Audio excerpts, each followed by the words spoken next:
All right. Today is July 31st, 2024. My name is John Raymond Irving. I'm in Blacksburg, Virginia in the Virginia Tech Library. Joining me today for an oral history interview is Don Vaughan. This interview is part of an oral history project for veterans from Virginia Tech Corps of Cadets who served in the Vietnam War. Before we get started, Mr. Vaughan, do I have your permission to record this interview? Yes. Excellent. All right, so Mr. Vaughan, I'm going to just try and walk you through your life some chronologically, and if there's anything that I miss or don't get to, feel free to interject. And if at any time there's a question you're uncomfortable with, just let me know, and you don't have to respond to anything. So just to get started, where were you born and when was that? I was born in Roanoke Memorial Hospital in Roanoke. Did you live there for most of your life? Yes. My family had a home in Vinton, which is just east of Roanoke, and I lived there until I went in service. Gotcha. Who did you live there with? My parents and 5 siblings. Wow, 5 siblings. What were your parents like? My father worked for the Veterans Administration Hospital in Salem. My mother was housewife. My dad liked the outdoors, liked to hunt and fish, and took as much time as he could. And he worked almost 30 years at the hospital. And so he had plenty of vacation time and things like that he could get off in the fall. There were maybe as many as a half a dozen or sometimes as many as a dozen small beagles at the house, which he used for his hunting. My mother was probably a very gentle person, understood us. And I guess by the time my youngest brother came along, it was, oh, well, I've done the best I could. So he got a few more privileges than the rest of us. That's how that goes. It's the youngest child treatment. Exactly. So where were you out of the 5? I was number 3. So right in the middle of the pack. Exactly. You mentioned your dad worked for the Veterans Hospital. Was he also a veteran? No, he went to work for the hospital in January of 1943. He did report for the draft, but during a routine physical exam, there was some kind of a peanut-shaped growth on or in one of his lungs. So he was, I guess, classified, 4F or whatever, and so he did not serve. So you mentioned you grew up in Vinton, Virginia. What was that like? Really a small town when I was there, and it's not much larger now. I'd say there were probably 4,000 people, something like that, when I was a kid, and we knew a lot of the people in the town. The elementary school was probably 8 blocks away, and we walked back and forth, usually with people in the neighborhood or my siblings. Having 2 older brothers, who were already in school. Yeah. How much older were your older brothers? My oldest brother was 5 years, and my older brother was 3 years older. What did you like to get up to when you were a kid? No, I'm sorry, say that again. What did you like to get up to? What did you do?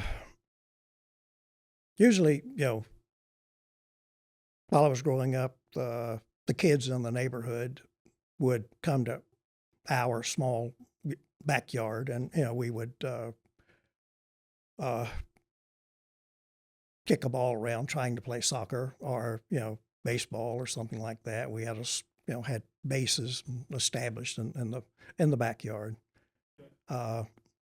Usually there was a garden in the backyard as well, so we grew a lot of our own vegetables, the potatoes, and I think there were several rhubarb plants and green beans, things like that, or go to an orchard and buy a bushel of peaches for $5 and $6,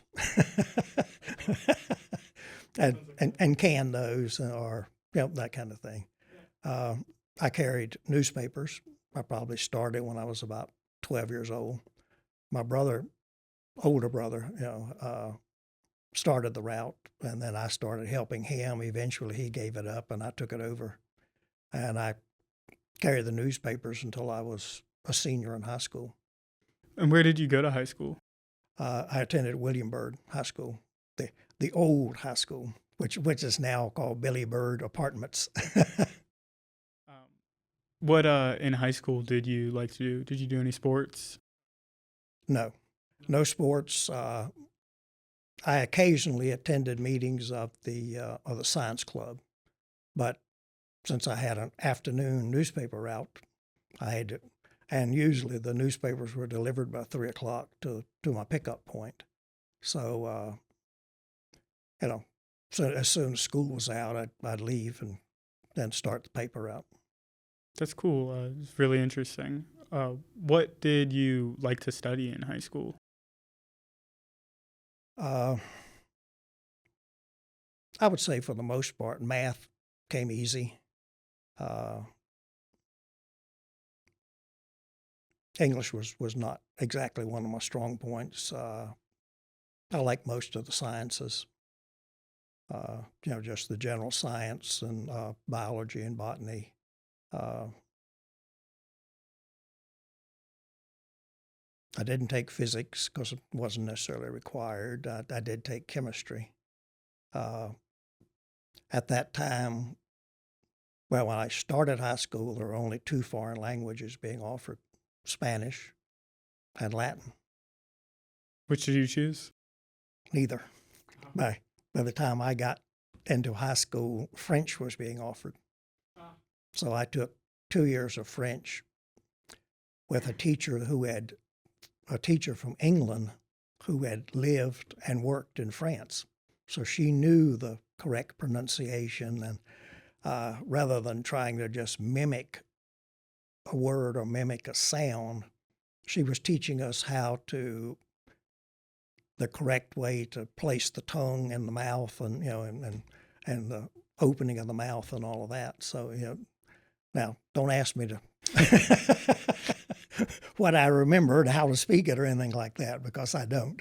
I wouldn't dare. That's been 60-some years. I've taken a foreign language a lot more recently, and I still couldn't tell you anything about it. Did the French knowledge ever help you when you were in Vietnam? No, not necessarily. We, I don't know. A lot of the communication that we had with the Vietnamese people, I know. Of course, the French were there up until 1954, and a lot of the people could speak French. So when we were taught a few Vietnamese words, but like I said, between the English that we knew and what little bit the Vietnamese knew, what little bit of French maybe that some of the GIs knew, and sign language as well. so we managed to communicate fairly well. Did you always know that you were planning on going to college? Pretty much, yeah. What made you feel inclined to do that? I guess in some ways, well, I'd seen the path that my 2 older brothers had taken, and they both dropped out at age 16. And I wanted to, continue on with my education. At what point did you decide to go to Virginia Tech? That was, the choice of Tech was probably my main focus. I did apply to other schools, but like I said, going here at Tech was probably my main focus. What was appealing about Virginia Tech to you? Well, there's a joke, and you've probably heard it as well. And I think I told it to you over the phone. It was far enough away that whatever I did not get back home, and I was not that less than 50 miles from home if I needed to get there. That's awesome. What did you study when you were here? I was majored in Forestry and Wildlife Management. How'd you enjoy that? I liked it, yeah. Those, the professors that I had, I enjoyed most of them. There were a couple, you know. I think we all have that experience. Certainly. But yeah, I enjoyed it and enjoyed learning more and about, just different animals and plants in general. You mentioned your dad was a big wildlife guy as well. Is that kind of what aided in your interest in that? I think so, yeah.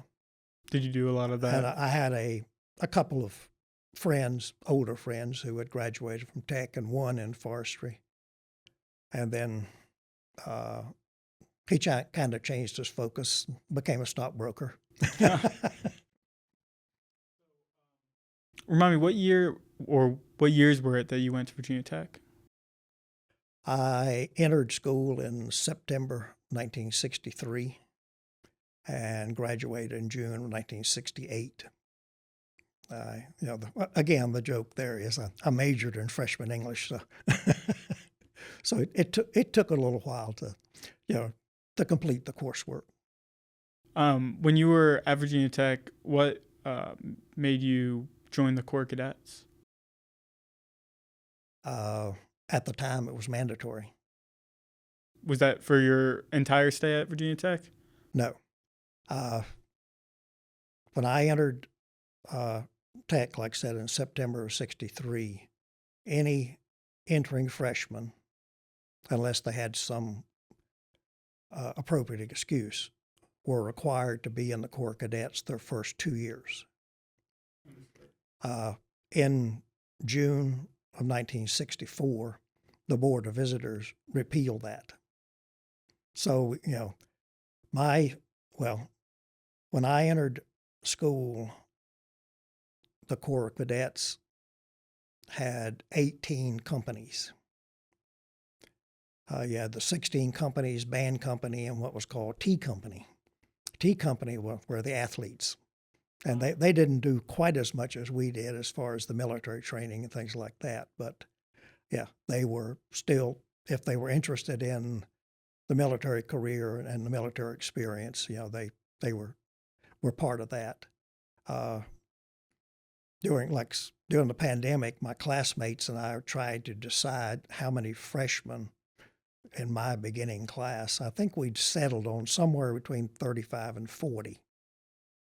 So you consider 35 to 40 freshmen, and there were 16 companies, plus the band and T Company. So, quite a number entering the tech entering the Corps at that time. Yeah. After that requirement was set aside, but repealed, whatever,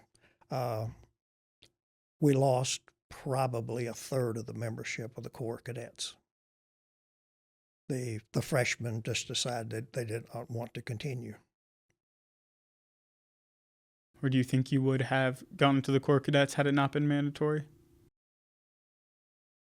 I don't know. I've never thought about that. When you joined, were you aware of the Vietnam War and what was going on over there? Somewhat, yes. Were you anticipating having to go to war afterwards? I think any of us that stayed in the Corps for the 4 years and were commissioned, I think we were all aware that we were going, yes. What was that like? I know you said you graduated in '68. That was right around the Tet Offensive and when everything was picking up. What was it like to be over here and watch the war heat up? Yeah, we did a lot of that.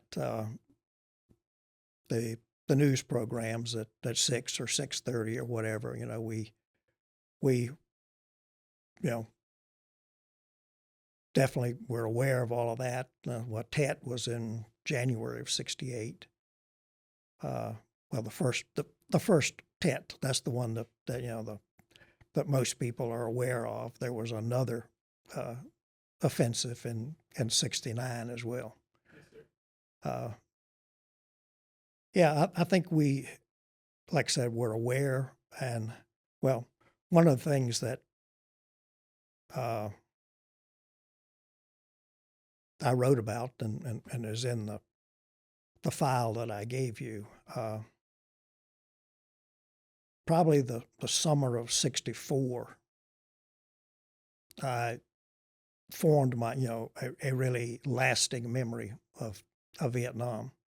That summer, I worked for the U.S. Forest Service in Montana on a fire tower. And I was in the fire tower probably 6 to 8 weeks. And sometime in early August, early to mid-August, a light airplane flew over the tower. And then it circled and came back and flew over a second time.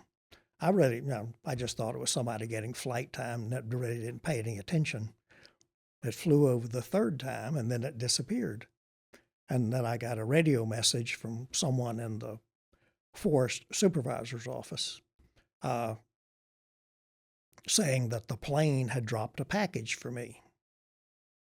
So I remembered the flight path and went out and found what they had dropped. What they had dropped was an assortment of maybe candy or chewing gum, something like that, a current newspaper, and a copy of Newsweek magazine.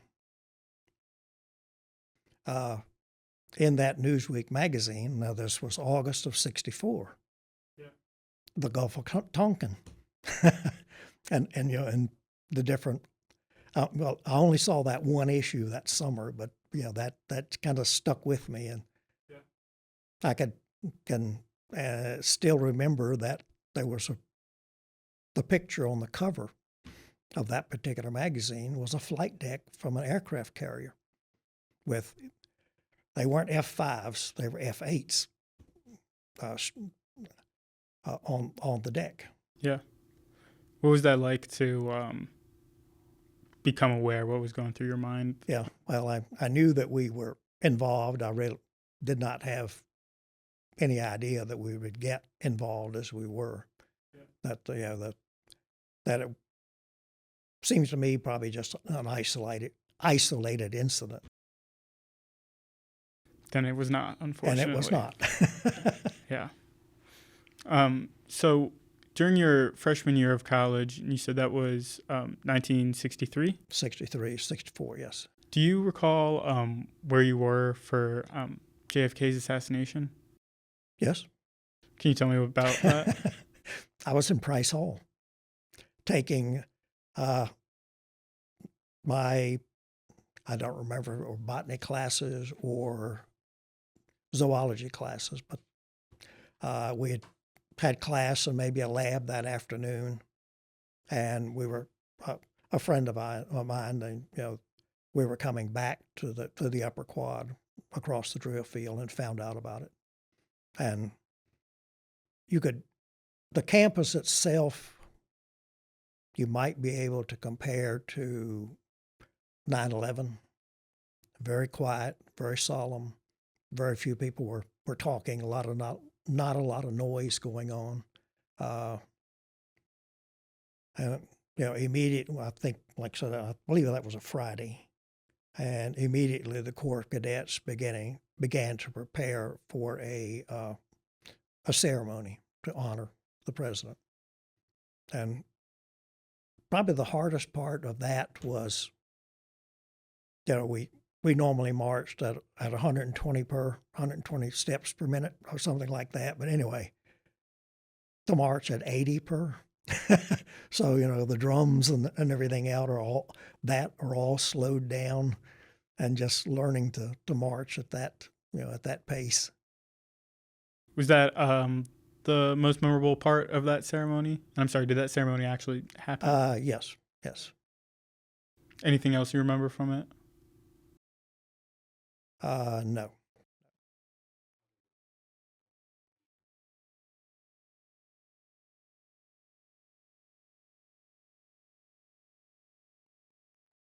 That's another thing I really given any thought to. let me circle back to that later.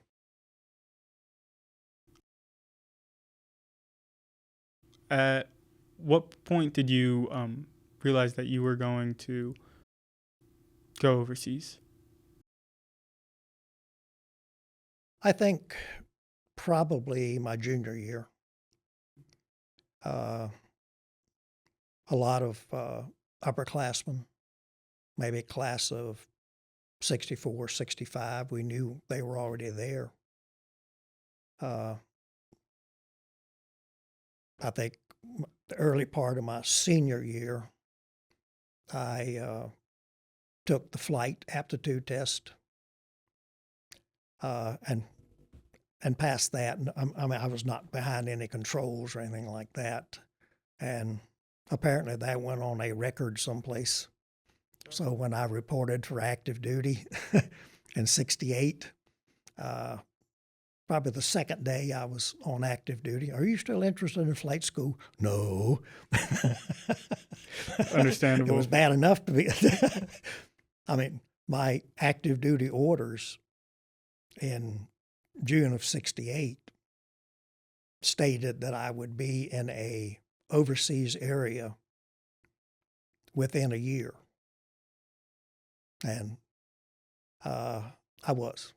So, I knew, a year in advance, I knew I would be going. As far as becoming a helicopter pilot in Vietnam, no. I'm surprised to hear that, and I guess I didn't realize you were talking about helicopters, because that would have been an incredibly dangerous job. But I mean, why? Why wouldn't you have wanted to go to flight training during that time? It would have gotten you out of Vietnam for at least a while. No, my my roommate, he took flight training while he was here, and I knew where he was headed. So I had no desire to do the same thing, and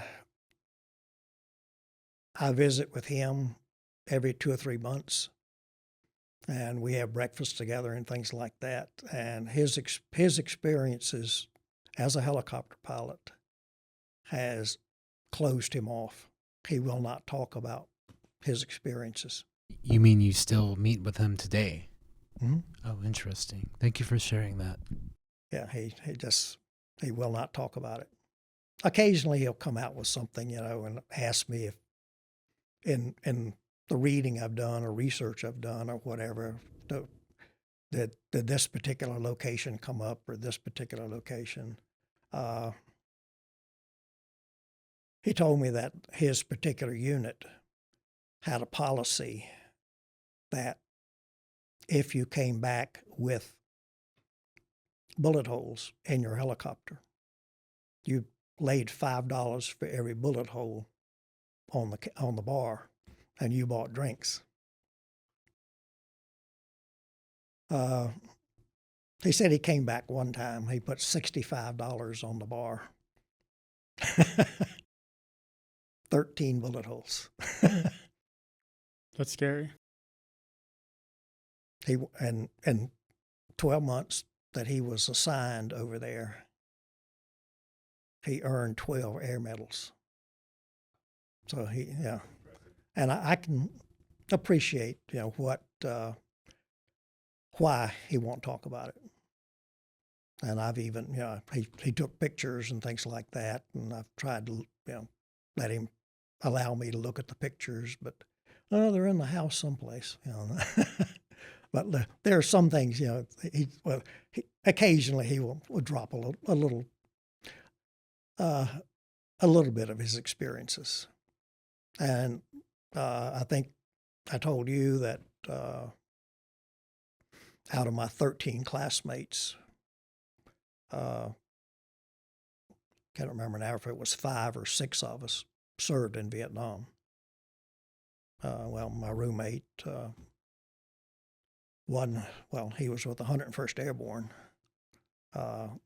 Another served in the 173rd Airborne Brigade as he was in an artillery unit. Another thought he was being smart. And he thought, well, I'll join the Navy and I'll stay out of country. I'll be on a ship.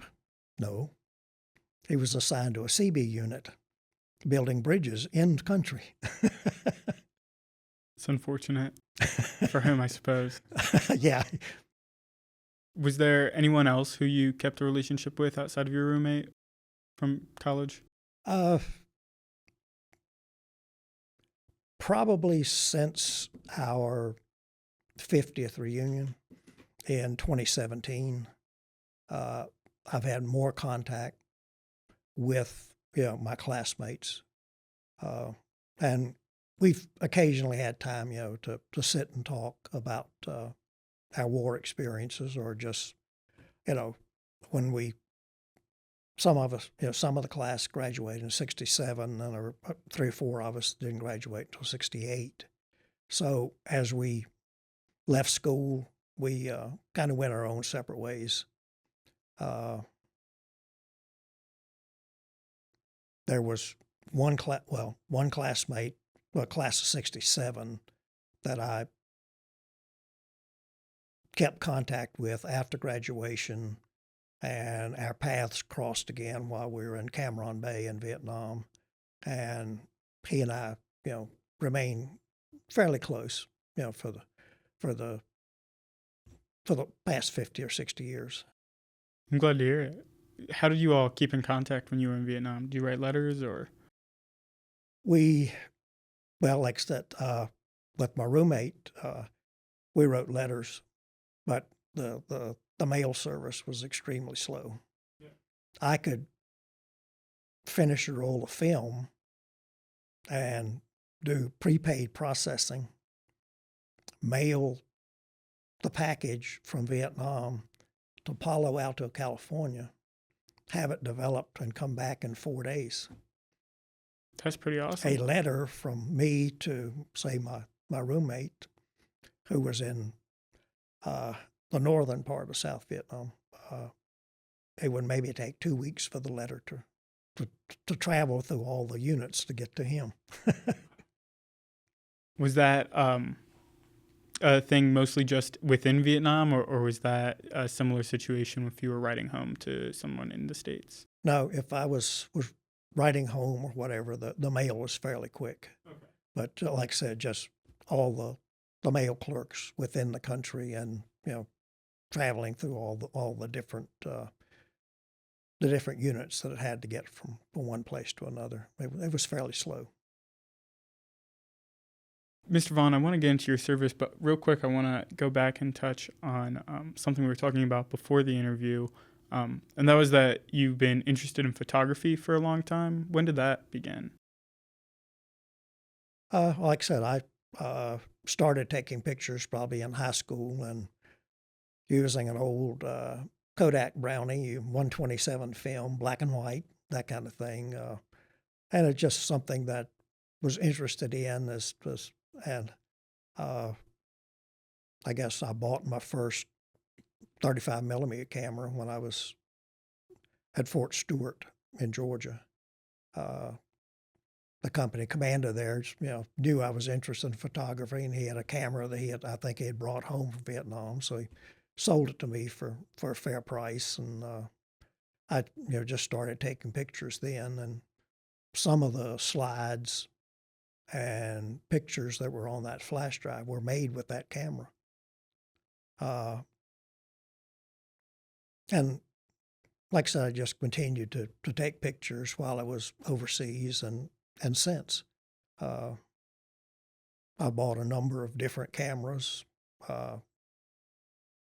In the year and a half that I was in Vietnam, I probably bought 6, 7, 8 cameras. They were fairly inexpensive, $50 to $80, something like that. I had several of them stolen, and a couple of them damaged, and whatever else. If carrying the camera during monsoon season is not a good idea. Yeah, I can imagine. So had a lot of things like that happen. But and like I said, after coming out of service, I still continued my interest in photography. Took some classes at Virginia Western in accounting and also in photography. I took probably nearly every class that the Virginia Western Community College offered in photography. Bought a lot of darkroom equipment, set that up in my basement, and I would spend, a day, something like that, every 2 or 3 weeks, just developing, processing pictures. And I've become, I guess, the family photographer. I tell the family especially. I've been to a number of birthday parties and a number of weddings and other social events, but I was never there because I'm not in any of the pictures. That's a coveted role right there. You got yourself out of having to pretend to look pretty. Yep, I was never there. That's really interesting. Did that passion for photography grow during the war, or was that when would you say that really took a hold of being meaningful to you? Yeah, I think it did increase, during the war. My war experiences were probably different. Well, like I said, you had done 5 or 6 or 7, 8 of these interviews, and I'm sure everyone that you've talked to, a little story comes to mind. A longtime friend of mine agreed to be interviewed like this probably 10 years ago now. And the interview was conducted in probably in Southwest Virginia, far Southwest Virginia, Grundy or something like that, or Tazewell anyway. And the lady who conducted the interview, after it was over, he answered her questions and added any comments that he had. And after the interview, she said that she had conducted 5 or 6 interviews. And she said, "Are you sure all of you were in the same war?" Because everybody's experiences were different. What I would say the majority of the American people see or understand of the war in Vietnam, we were all out there in the jungles firing M16s or machine guns or whatever. But that's not necessarily true. I'm sure it has changed since. But for the Army, when I was there were only 3 combat arms: the infantry, the armor, and the artillery. Everything else was support. The Signal Corps, the Ordnance Corps, the engineers, quartermaster, all of that was support. So every one of those that you saw there with that M16 or all that, or, firing a weapon, there were probably 3 to 4 that made sure that that person had the gun, had the ammunition, and had the meals. And I'm sorry, I didn't touch on this earlier, but just to clarify, what branch of the military were you in? Yeah, I was Corps of Engineers. With the Army? Yeah, but with the Army, yes. Understood. Could I jump in with a follow-up question? I'm curious about your experience of the war as a photographer. I know it was a hobby, but did that make you feel like more of an observer of the war?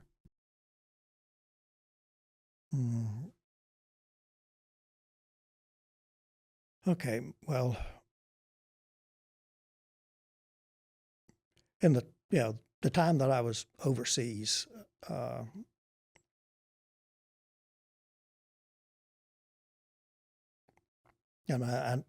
I've told a number of people this. I was in Vietnam for 1.5 years. In that time period, I fired a weapon 4 times, and none of that was involved in combat. I had been in country maybe a month and a half. when I first went into Vietnam and was assigned to my engineer unit, I was issued an M14. Within a month to a month and a half, the M14s were taken away and we were issued M16s. So each platoon or each company loaded onto 2.5-ton trucks and went out to a rifle range to familiarize ourselves with the weapons. To me, that seemed a little odd, but a little ironic to be firing a weapon at a rifle range in a war zone. And but the other 3 times came fairly close together. Again, the unit I was assigned to and attached to another unit, that unit engineer company had not fired its weapons for a while, so we just lined up along a highway and fired into a hillside. Again, just to see if the weapons worked. On that particular incident or occasion, like I said, we were trying to fire into a slope, and way up at the top of the slope was a little Vietnamese boy. And we yelled at him, waved at him, and he just sat up there. So I looked at the company commander and I said, I'll handle this.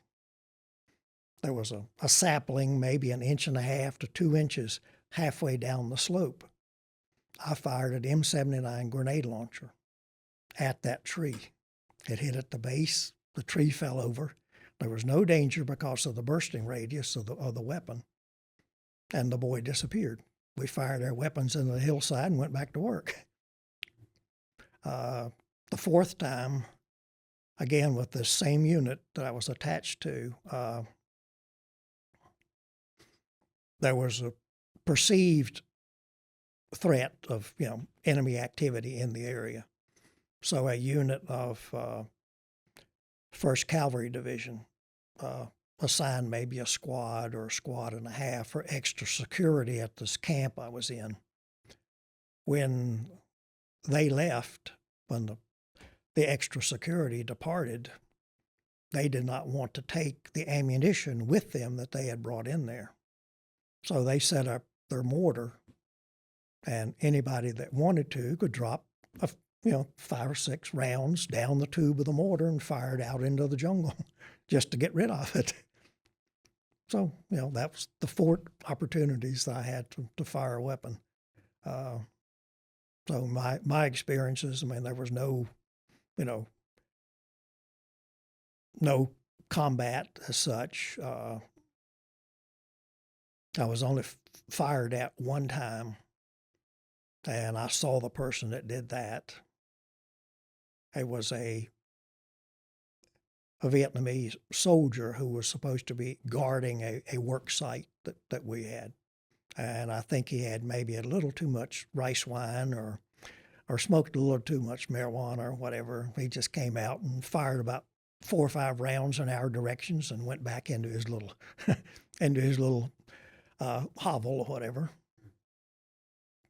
And, well, at my particular work site, I was a platoon leader.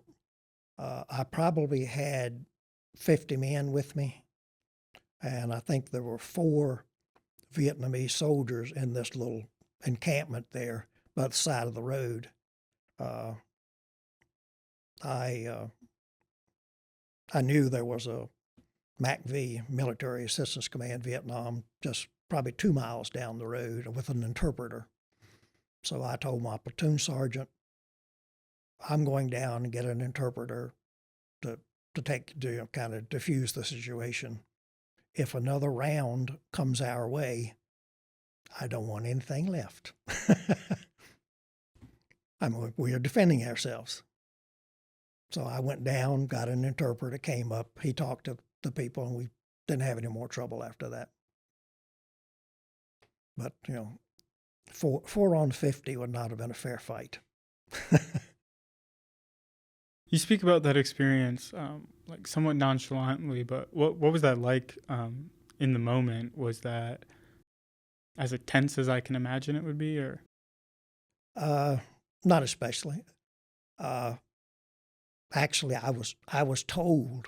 I mean, we were removing fill from a collapsed concrete arch bridge, and when you have traffic bypassing you, going past you, uh, plus you have lots of heavy machinery working, whether it be a grader or D7 dozer or whatever, you're not always listening to what's going on. Someone actually told me that we had been fired at.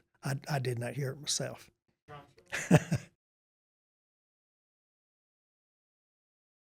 your only experience, you said, with being engaged in combat or someone firing at you?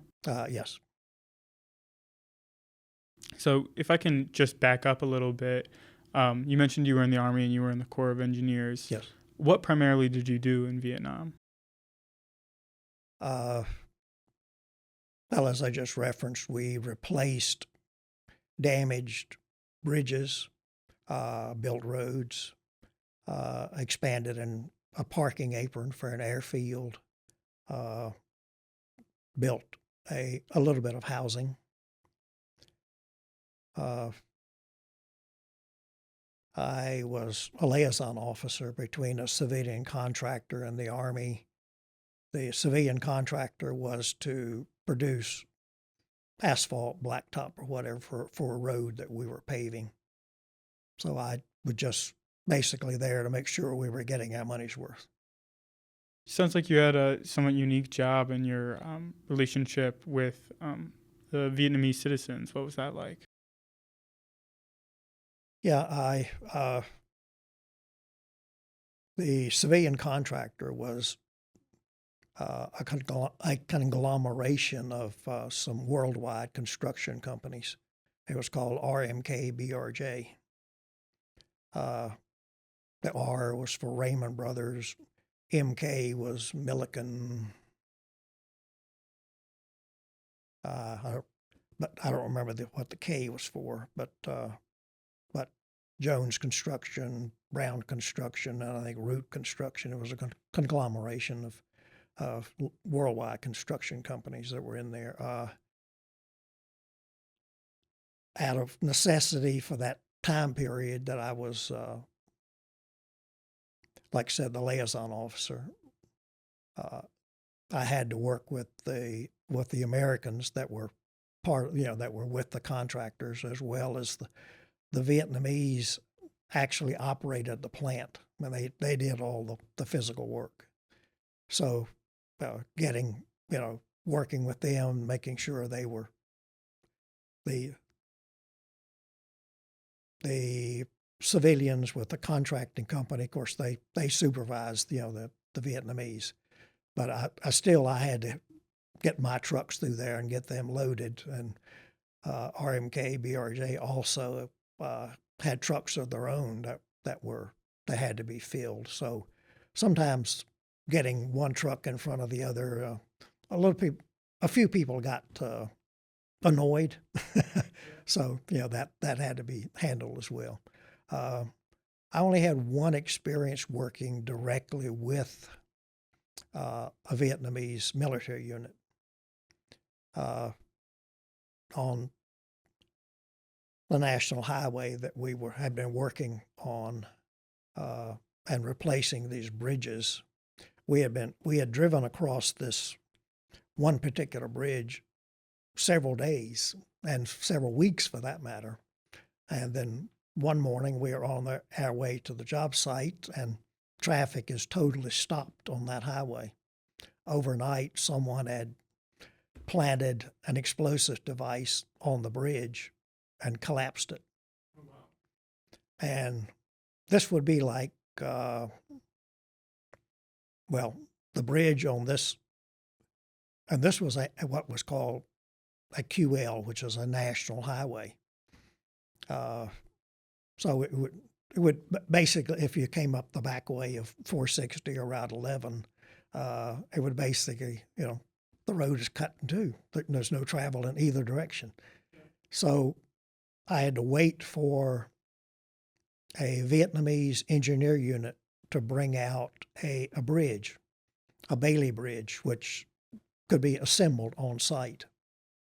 And my platoon basically carried the heavier pieces, the side panels, and the Vietnamese engineers placed the pins that held it all together. And that took us probably about 3 hours to construct the bridge long enough to reach, to go across the span. And that worked out extremely well. Do you remember what year that was? That would have been probably October, maybe November of '69. So this is nearing the halfway mark of your service. Is that correct? No. What time did you get over there? I went over in late August of '69 and came home in March of '71. The normal tour of duty, and they called it Tour 365, the normal tour was 1 year. After probably a year and a half of service, when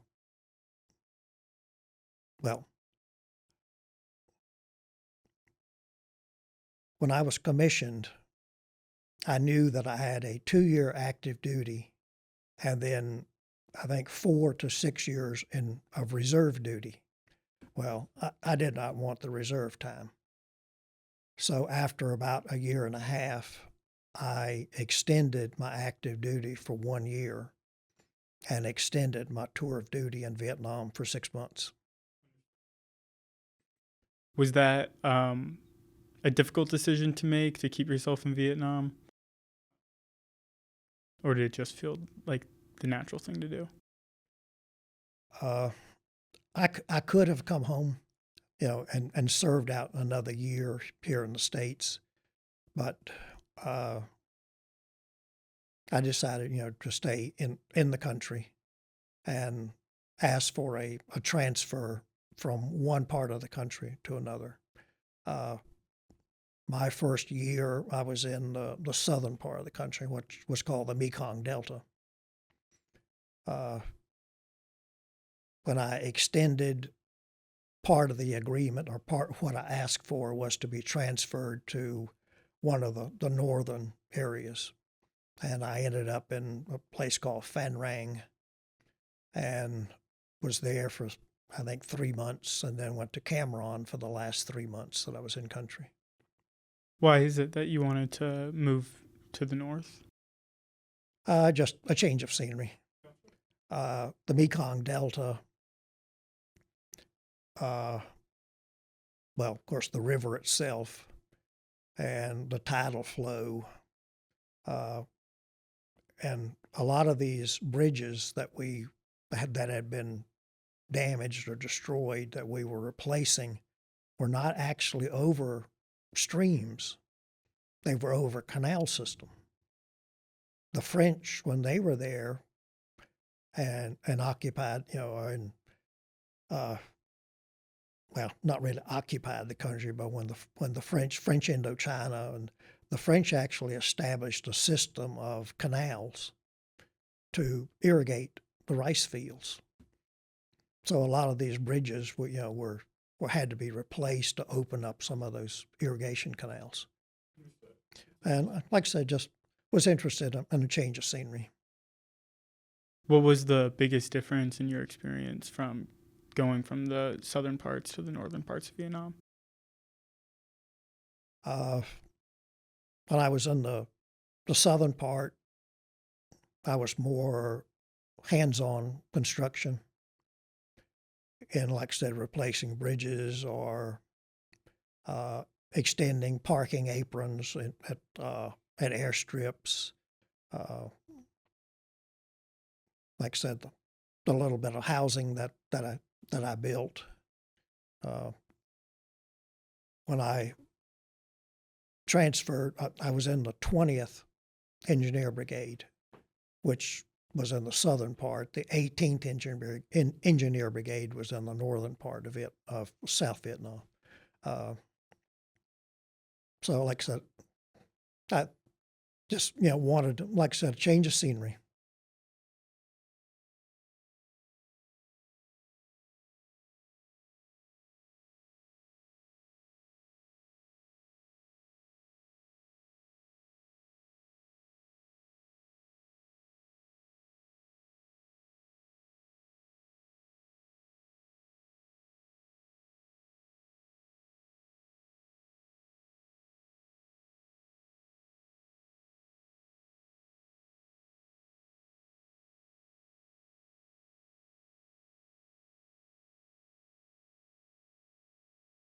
So, Mr. Vaughn, I understand that you weren't in a whole lot of combat. Can you walk me through what an average day in Vietnam looked like for you? I don't know if I could rightfully say that there was an average day. Understood. Some days would start extremely early and would last, depending on what we had to do that day. If I were working at replacing one of these bridges, we may have to work, what would be considered a work day, 8 to 5 or something like that, digging out for footers and placing forms and things like that. If it were the day that we were pouring the concrete for the head walls for these culverts, then that would probably take a little longer. In April of 1970, after probably months, maybe even years of construction, the engineer command in Vietnam was given the job of paving 25 kilometers of road in 1 week. I mean, that's all of the engineers that were scattered from I-Corps down to the Mekong, to pave that. So that's 18 miles of road in 1 week. During that particular week, I would get up at 2 in the morning and breakfast or whatever, and make sure the men were up and the dump trucks were ready. We would go to the plant that was producing the asphalt and start loading the trucks. For security reasons, we could not get on the road until after the sun came up. And then the trucks would go out to the site where the paving train was and dump their loads and come back in and refill and go back out again.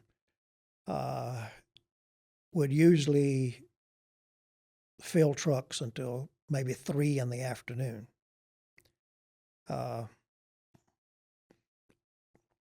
When the last truck left, I would make a note of it and notify that the paving train that was the last truck coming out.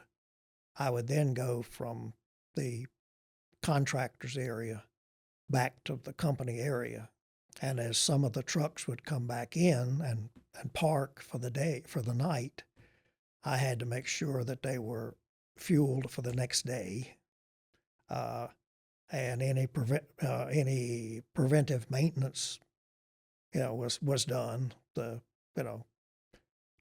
drivers had to make sure that all the fluids were topped off and the battery connections were made, and there were no serious, no flat tires, anything like that. Dinner may have been at 5 or 6 o'clock. Then an operations meeting to talk about what we had done that day and what we were planning to do the next day. And then maybe if there was hot water left, get a shower and in bed maybe by 9:30, 10 o'clock.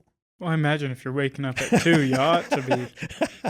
So, and that went on for a week.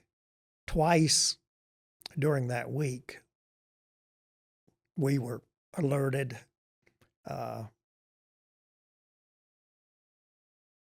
we found out later that it was a South Vietnamese artillery unit had fired a couple of test rounds over our company area and into the swamp beyond our. But we still had to get up, get dressed, flak jacket, steel pot, and rifle, and taking our assigned place on the perimeter. That was one night. The second night, there was some suspicious activity outside of the wire, outside of the perimeter. So again, up and dressed, and that maybe we're up for an hour. Still a stressful hour, I imagine. Yeah. And like I said, after a week, the engineer command accomplished this job. It actually paved more than 25 kilometers in a week. The lieutenant who was running the paving train out on the road, he and I got together 2 or 3 days later, and we just started talking about what we had done and what the week was like. And we started adding up numbers. And I think in 7 nights, we had slept 21 hours. That's brutal. So, but that was just that one week. I mean, most of the time, we were up by 7 and on the road and back in. So like I said, there were times that we had to stay out longer, and obviously for security reasons, we couldn't be out on the road after dark or out at a work site after dark. Was there anybody in your squad or platoon who you connected with? No. Like I said, because the tour was only 1 year, there was a lot of turnover.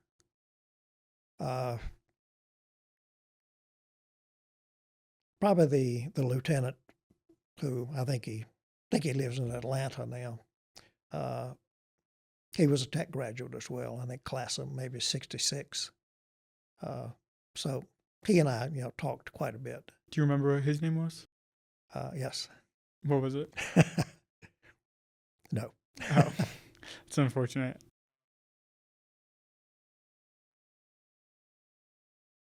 What did you all do to decompress after your days? Well, being engineers, we could be, let's say, creative. Since we were paving roads and things like that, if somebody wanted a basketball court, we could pave them a basketball court in fairly short order. That's pretty cool. Did you ever do stuff like that? Yes, we did. And because we had access to lumber, plywood, and things like that, the platoon leader, before I arrived in country, actually built the first unit I was assigned to. He actually built the NCO club. Neat. Did you all spend a lot of time there? Well, we were because we had my platoon, and the platoon that I took over, had built the NCO club. We were welcome there anytime. But every unit probably had its own clubs. We had an officers club, which was maybe 20 by 20, something like. It was a tent, maybe 20 by 20, something like that, and a bar, and 3 or 4 tables and chairs, things like that. Just some place to go in and sit down and talk. You mentioned that there was a bar in there. What kind of impact or culture in the military was there that had to do with alcohol? Quite a bit. A beer at any of the clubs was probably 25 cents. You could get any kind of a mixed drink for probably $1. But then again, we weren't being paid a lot either. So. But we were issued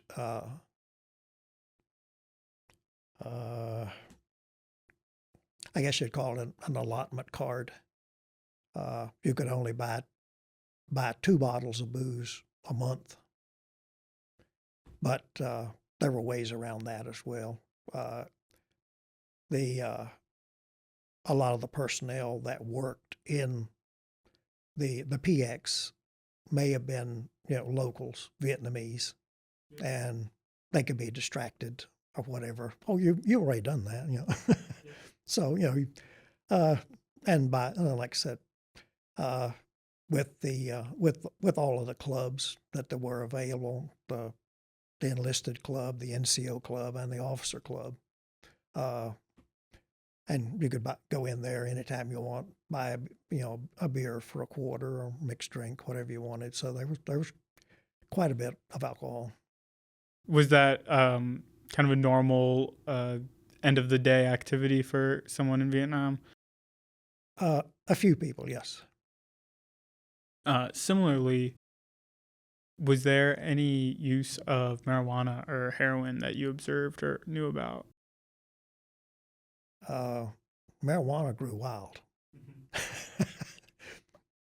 One particular name comes to mind is Cambodian gold. Yeah. So marijuana was, it was a weed. Yeah. Exactly that. And, it grew wild there. So harvesting it and processing it to make it, I don't know how that occurred, but yeah, there was quite a bit of marijuana, and there were several that were on hard drugs, yes. What was that like, the differences in the drugs? I understand there's not much stigma around alcohol in the military, but what about, marijuana, for example, or the harder drugs as well? We tried to discourage, the use of marijuana and the heroin and things like that. I used to joke, it wasn't necessarily true, but I used to joke that I probably burned and destroyed more marijuana than one person could smoke in a lifetime.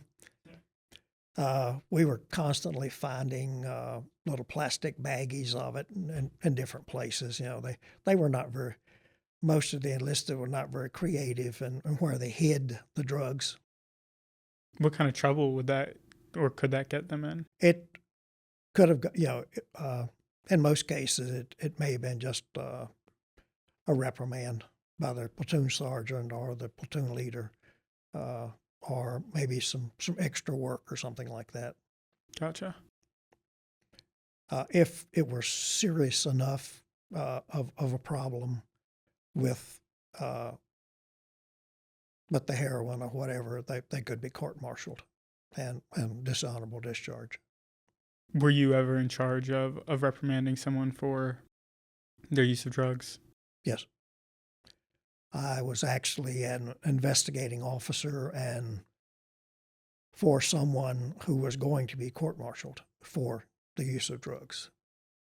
And I interviewed a lot of witnesses and actually interviewed the defendant and made a record of all of that and turned it over to the company commander who recommended a court-martial. How often did that kind of role come into your day-to-day life?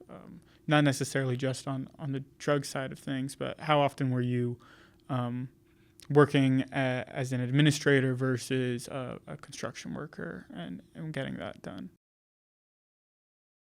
I could only remember one occasion while I was in Vietnam. I did serve as prosecutor and as defense counsel on 2, maybe 3 court-martials while I was in stateside and stationed at Fort Stewart. Did you do any like JAG training for that, or? No. Gotcha. No. Just a random selection. Interesting. How did you enjoy that? Well, fortunately, I had a co-counsel who was, who maybe knew a little more than I did. It was not something that I liked doing. Yeah. That's interesting. It's the field I hope to pursue after this, actually. Law, but can't say that I intend on joining the military. So a little bit of a different lane regardless. So, Mr. Vaughan, I want to take a step back a little.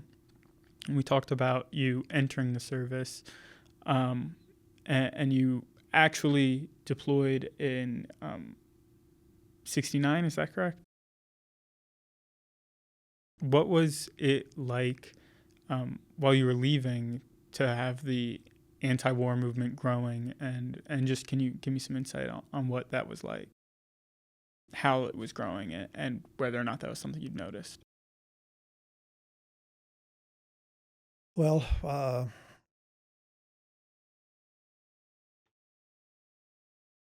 my first year in active duty, I attended the engineer officer basic course at Fort Belvoir. That was 11 weeks. And then I went from there to my first assignment at Fort Stewart, Georgia. There I was a construction platoon leader, and we had projects on the post itself, so that was a learning process in itself. I left Fort Stewart on July 19th, 1969, and flew home in time to watch the first men land on the moon. That's really, really awesome. What was that like for you? Yeah, that was interesting experience. Just to sit and watch that happen, and of course, there was the build up and all of the prior experiences, but for Apollo 11 and the men to land on the moon and just to watch that happen was. There's something really breathtaking about that, just from a human standpoint of us pushing boundaries that are just imposed on us by nature. But we hear a lot now about the space race and its political context within the Cold War. Was that something that you were aware of? And how prevalent is that on your mind when you're watching the Apollo mission? No, I wouldn't put it in the context of politics or Cold War or anything like that. It was just a wonderful accomplishment. To be even though we had gotten beaten with Sputnik, yeah, we were the first to put men on the moon, and then all of the other landings. But I think just 1971, I think maybe July 29th, 71, I think was Apollo 15 was launched, which was, I think, the last mission to the moon. So, a lot of that was going on. Apollo 13 that exploded, I may have seen that on the television, but it really didn't make an impression with me. Yeah. After probably a couple of months in Vietnam, and I think other people that I've talked to, other veterans that I've talked to, they experienced the same thing. It's a routine. You're sleep deprived. And some of them may have been half drunk part of the time. So you're just interested in getting your job done and staying alive. Yeah. So as far as like I said, Cold War and politics or that kind of thing. I don't think that entered into the thinking at all. While you were there? Well, similarly, what was your reception like when you returned home? The only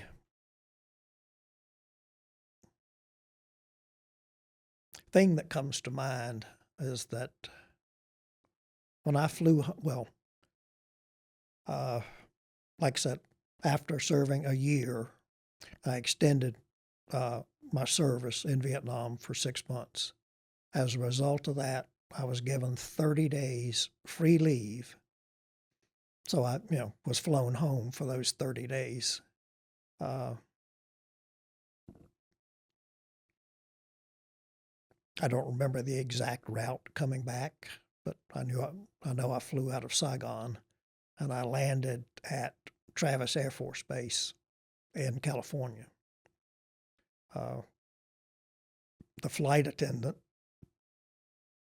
said, as soon as you get off the plane, go into the bathroom, change your clothes before you board your flight, your civilian flight from San Francisco to the East Coast. I don't, as far as someone calling me a baby killer or spitting on me or anything like that, nothing like that happened. But was it discouraging enough to return to California and know that there were people who would be upset just by the fact that you served? Yes. Can you describe some of what that was like and what was going through your head? Well, most of what I would have known about it was just through newspaper accounts or whatever. Like I said, I did not experience anything like that personally. I know there were all kinds of, 69 and even into 70 and 71, there were all kinds of war protests in the United States and other places as well. But like I said, I did not personally experience anything like that. I guess the thing that stays with me is the flights and going back and forth. When I went over in August of 69, I flew from Roanoke to Atlanta, changed to what was called then Northwest Orient, and flew to Chicago, from Chicago to Seattle. And we flew out of SeaTac. From Seattle to Anchorage, Anchorage to Japan, Japan to Cameron Bay. That was from SeaTac, it was probably about a 22-hour flight. I think probably a 707, something like that. So when we landed, we were supposed to land going over the first time, we were supposed to land at Yokota Air Force Base. For some reason, we were diverted to Tokyo International. We were not allowed to get off the plane. So we sat while it was refueled and the crew was changed and all of that. Was that just Tokyo's laws regarding the war?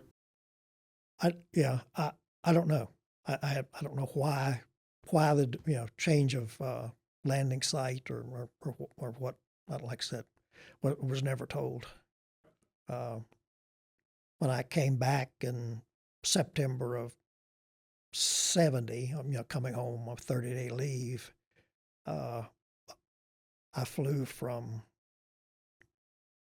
like I said, from Saigon and Ton Sanut. I don't remember. I probably slept through the flight, but landed in San Francisco, and then civilian flight from there to Roanoke.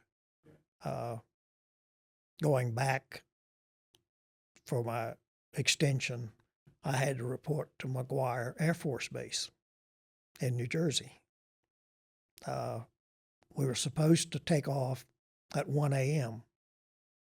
At 3:30, we were still on the ground. And there was this announcement. You guys go get some sleep, do whatever you want to, be back at noon. The airline just went on strike. So the Army had to, whoever had to arrange another flight for us to. So we did finally get in the air probably about 1 o'clock the following day. Even the U.S. military cannot defeat the airline systems and their mess. And, back across the country and landed at Saigon, and, then flights in country, to get me back down south in the Delta. When I came home the second time, I was at Cameron Bay. Of course, there was a reduction in force then. A lot of troops were coming home, so the military was recruiting flights or planes from any place they could find them, anybody that were willing to fly over there and back. I boarded the plane. Of course, it was full, and somebody behind me asked the flight attendant, stewardess as they were called then, what time is it in the United States? And she looked at him and says, "Hell, I don't even know what day it is." This particular airline flew, what am I looking for? Charter flights to London and Paris. They had never been across the international timeline. Oh, wow. So that just had them totally, had her totally confused. Yeah. But, we managed to, reverse the pattern from Cameron to Japan to Anchorage back to SeaTac. And then a civilian flight from there, back home. I went to I was flying military standby. I went to the counter and gave them my ticket. And as other military people came in that were on the same flight, the agent kept stacking tickets on top of tickets on top of tickets, and mine was on the bottom. When he started calling names, he started taking them off the top. Impossible to do it right. Well, it turned out okay. Yeah. Myself and a sergeant were directed to first class. Oh, that's awesome. It's a pleasant surprise. Yeah. And the wheels it wasn't long after the wheels were up that the champagne was coming down them. It was well deserved. So we flew to Chicago on first class, and then to Atlanta, and then, like I said, back to Roanoke. So when you got back to Roanoke, what was that like to return home? It took, I think, definitely the family were glad to see me and glad that I was well. I would say probably for 8 or 9 months after I returned, I did nothing. Just sleep late and get out whenever I felt like it. Whether I want to go out and take pictures or just get out and be by myself. Was that as a result of struggling with your service, or were you just happy to not have something to do all the time? I think probably both. Yeah. I think, well, whether it be the Iraq War or Afghanistan or Vietnam, anyone coming back, especially after a year of that kind of intense environment. I mean, a lot of people were living on coffee, some on alcohol, adrenaline, and that kind of thing. So you're not given that whatever length of time it may have taken, to, like I said, to decompress and readjust. I mean, when you consider the advances that may have been made in science or medicine or whatever in the year and a half that you were gone, just adjusting to life. On top of that, what was it like to come back into an environment that wasn't so, not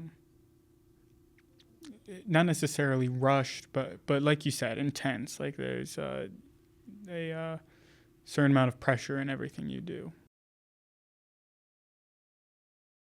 Well, I think all of us were different as to how we reacted to that. Like I said, it was nice to come back and not, excuse me, and not have something to do. I didn't have a job waiting on me. I had not worked at school, summer off, went on active duty. So, I did not have a job waiting on me or anything like that when I got home. So, actually just having the time not to have to do anything, kind of being your own person for a while, not having a lot of people depending on you, And during this time that you said you weren't really doing anything, were you living with your parents again? Did you connect with any veterans or anyone else during that time? No. Were you able to talk with your parents at all about your experiences, or? Yeah, a little bit. Well, I was released from active duty in September of 1971, and I had been home several times. I was, my last 5 months or whatever in service, I was at Fort Belvoir, so I could come home fairly frequently. So my dad and I talked about, just taking a vacation. So probably within a week or 10 days after I came home, he and I loaded up the car with a tent and stove and camping gear and whatever else. That's an awfully good time, it sounds like. Went to the Badlands and Glacier National Park and Yellowstone and Jackson Hole. And that's really incredible. I'm looking forward to actually doing the same thing with my dad this next coming summer. It's really neat. I was not aware at the time, but thinking back on it, like I said, that was late September and into early October of 1971. And I noticed that my dad was laboring a little in his breathing.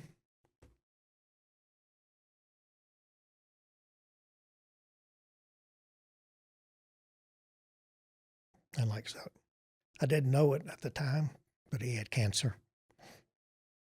And he died the following June. So I'm glad I have that time. Yeah, understandable. It's really exceptional to have gotten to spend that last bit of quality time with someone. I understand. Feel free to take a second if you like.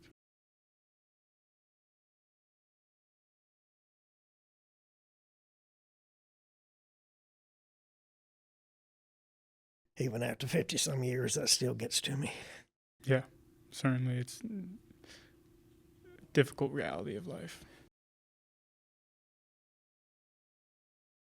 In a similar vein, I know you are married now, is that correct? Do you have any kids?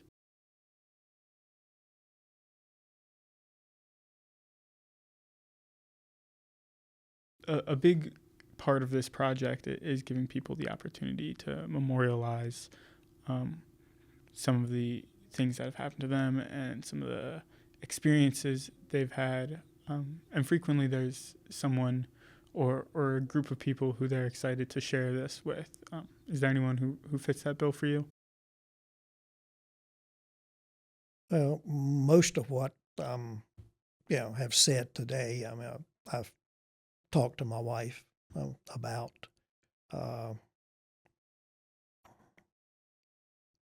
And just the writing that I've been doing over the last 10 years, trying to recall when this happened or that happened or whatever, uh, has helped me better understand what I did and the process.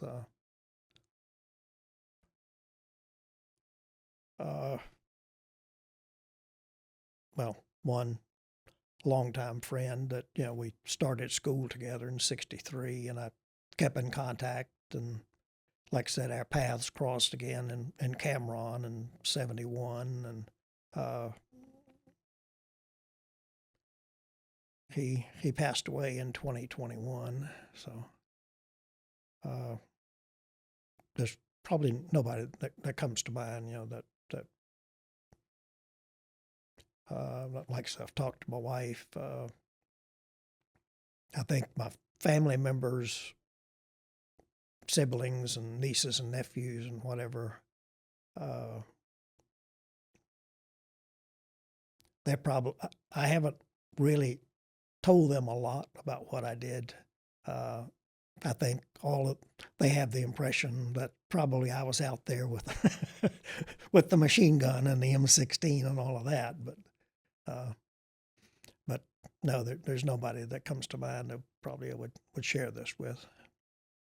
Well, I'm excited that just we can make this contribution to our understanding and history, and certainly, hopefully, there will be people who see this who are either inspired or just gain a better understanding of what the world was like back then, and the Vietnam War, and all of its qualities. Similarly, you talked earlier about how you weren't in a combat role and how that was frequently what people thought of soldiers in Vietnam. What was it like to come back home and not fit the bill of what people were of what people considered to be your life in Vietnam? And additionally, how was that exacerbated or noticed in pop culture as well?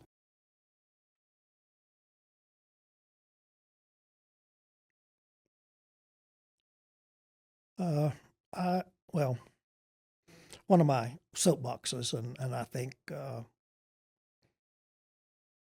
lot of veterans will agree with me, whether they were Korean or World War II or whatever. There's no veteran, no matter what your role was in the military. There's no veteran that has not been wounded, whether physically or mentally. And we all have things that we don't talk about. We all have things that we suppress. I've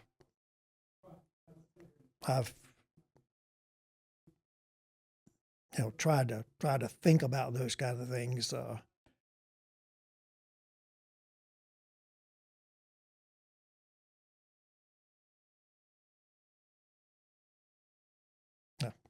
Lost my train of thought. Sorry.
Yeah, some of the classmates that I've talked to,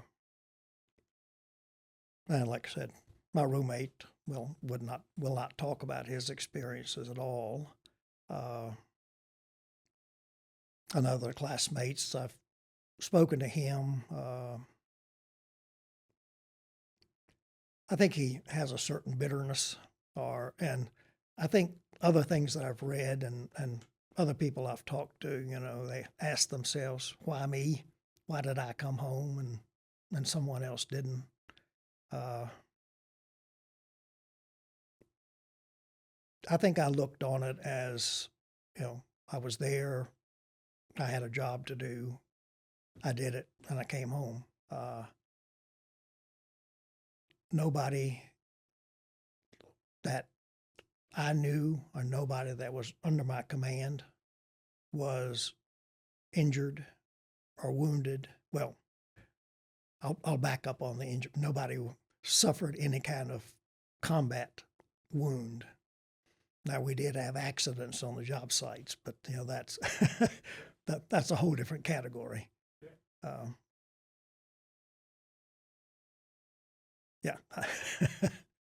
yeah. Like I said, I was there. I did what I was asked to do, and I came home. I didn't see anybody that had been wounded or suffered any kind of wound. So I wasn't exposed to probably some of the grimness that other people would have been. I know part of your job was being the liaison for the Vietnamese and the military. What was it? Did you have a lot of interactions with civilians, and what was kind of the general attitude of the Vietnamese as you observed towards the military? I think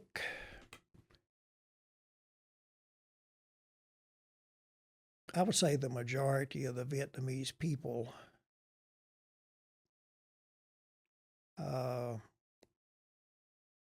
were more interested in raising a family and keeping them fed and keeping them somewhat safe. The average Vietnamese had probably no interest in the form of government that was, or, very, very little interest, I'd say, probably in the corruption that was going on over there, or, like I said, whatever form of government they would have been under. They were interested in just basic, everyday, living. The United States tried different programs, pacification and Vietnamization and things like that, trying to get the government, and various programs so that the Vietnamese people could run their own country. But none of that was successful. Yeah. What had you heard prior to going to Vietnam? I know you mentioned briefly that you left in the summer of '69 while the anti-war movement was growing. Did you hear about any of that? And what did you think of their opinions on the war? I think mostly what I had heard was that the Vietnamese people were lazy, had no interest in helping themselves. But that was not necessarily true. Like I said, they were more focused on their just staying alive. There were some mid-level people who were trying. I've forgotten the name of the program now, but you had your normal, your average Vietnamese working in the rice fields or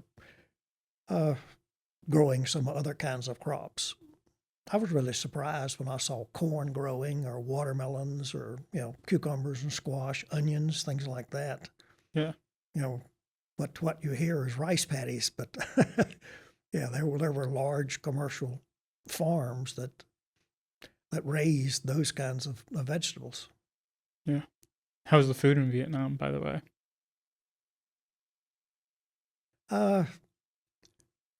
Most of the time I was in some kind of a base camp. Mm-hmm. So we had a mess hall, and the rations were good. Okay. It's funny. Again, you hear all different types of stories. I've heard anything ranging from the food was fine to the food was dismal, but I've not heard anyone give a ringing endorsement of it yet. When I was on a road or on a project someplace, it was sea rations, usually for lunch. Mm-hmm. Now, there was, I don't remember the exact time frame, but there was one occasion in which the food was excellent. And which was this? For a week. How come? We, I don't know what had happened, but for an entire week, you could have filet mignon for breakfast, your choice of filet or lobster tail for lunch, and lobster for dinner. That's a pretty sweet ration right there. So, and by the end of the week, the mess sergeant was trading cases of lobster for cases of hamburger. People had gotten tired of filet, and I don't know how it happened or why it happened, but that was the choice. Interesting. But like I said, most of the time, the meals were wholesome and filling. Good, I'm glad. You mentioned earlier that you were trained some for Vietnam in the Corps Cadets, and then obviously, of course, you were deployed to stateside military bases before you actually went to Vietnam. Yeah. How was your training, and how did it prepare you to be in Vietnam? Well, I had no training as an engineer or as someone in construction before I went in the military. This 11-week course, engineer officer basic course that I took at Fort Belvoir, that was supposed to prepare us, for any situation that we ran into, whether it be the horizontal construction, the roads, the bridges, or the vertical construction, which was building housing or warehouses or things like that. When I was at Fort Stewart, Georgia, the battalion that I was assigned to was in the process of moving tank gunnery ranges from one part of the post to another. So I learned a lot about building construction there. Buildings had to be relocated or constructed, and new foundations or whatever poured, concrete foundations for these relocated buildings to set on. The tank gunnery ranges, of course, were quite large and required all kinds of drainage. So installing culverts at the right place, and so that the water and whatever could drain off. One interesting aspect was the railroad construction. One of the tank gunnery ranges had a figure 8 railroad track on it, over a mile of railroad track.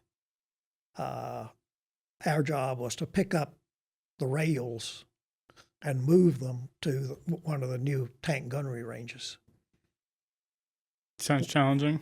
It was. Yeah. It was. And, just picking it up, unbolting it, the rails and picking it up in 30-foot sections with the ties still attached, and then loading it onto a trailer, and then taking the trailer to the new location, then offloading it.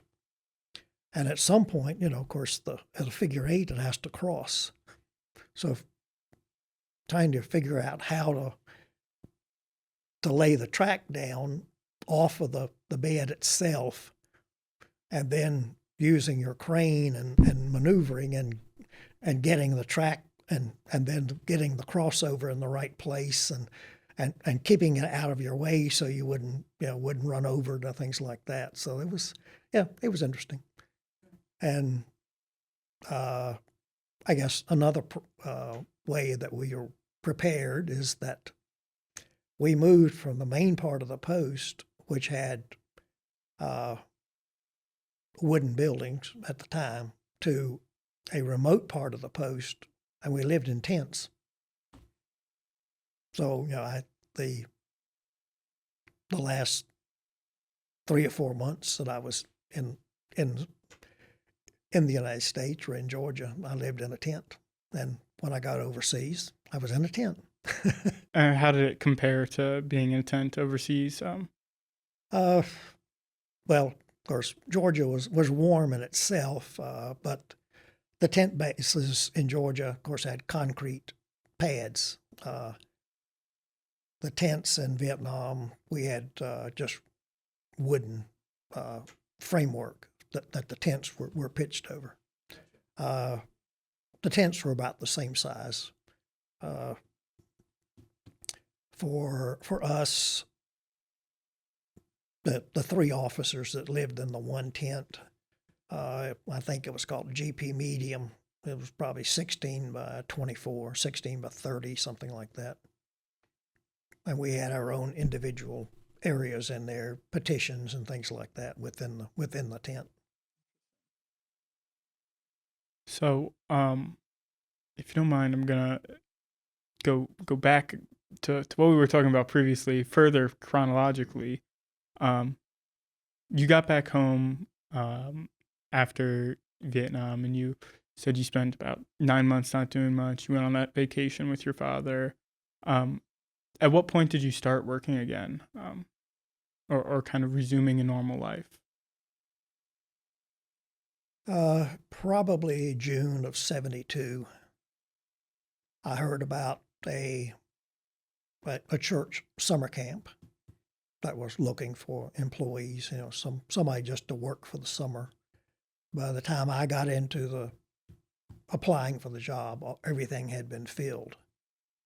So I was invited to just come and spend the summer there. And I spent the summer filling in for other counselors. The director of the camp found out that there was not a complete map of the church proper of the camp property, since it had been bought in 3, 4, 5 different parcels. Mm-hmm. So part of the time I was there, I would go to the county courthouse and look up records of the purchase of the property and get plats of the property, and actually fitted the plats together and created a map of the outside boundaries of the property. That's really cool. Was that kind of the first step in resuming a normal life for you? Yeah, probably, yes. What parts of that do you think contributed to, I don't mean to put words in your mouth, but some of your healing and just resuming to go back into the world? Yeah, I think the summer camp helped quite a bit. Like I said, it was a church summer camp, so being exposed to some parts of religion again, and just some of the people that that work there, they probably never knew the experiences I'd had, but just forming friendships and talking to them, from what I've talked with other veterans in the past before, I've noticed a theme of people finding a lot of comfort in purpose, and a lot of veterans found that felt purposeless after they left the military and found something that helped them. Would you agree with that? And what was your experience like with that?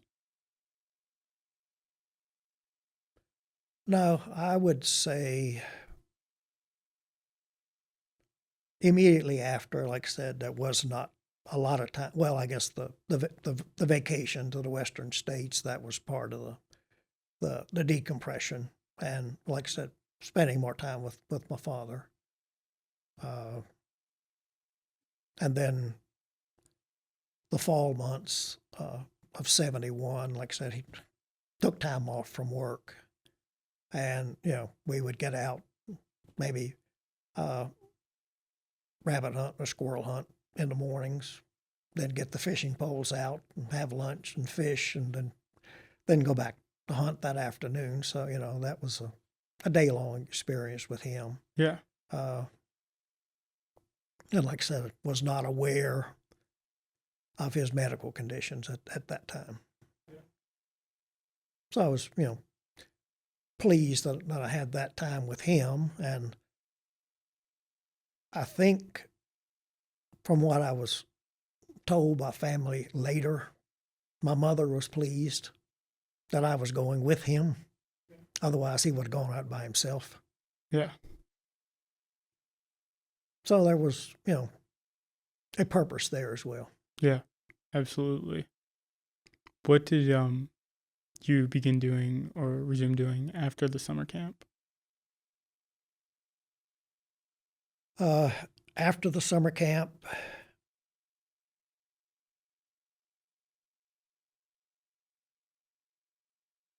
I heard about, got to get the time frame right. I heard about a position with the Richmond City Schools as an environmental educator. So I, interviewed for that job and was hired for that, and went to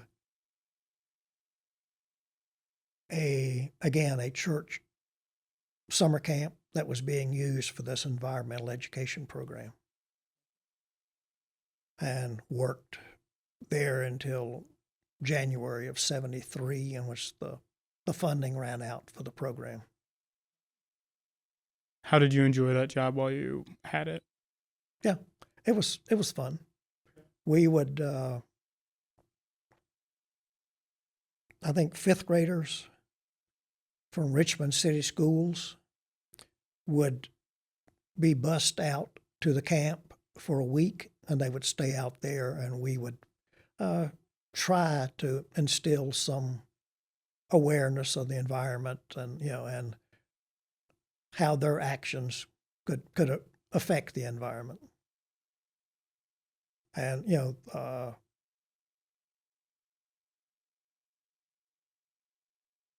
we had a mixture of people as far as races, as counselors and instructors and things like that. And you could pick up fairly quickly on their attitudes, different people's attitudes about different things. Mm-hmm.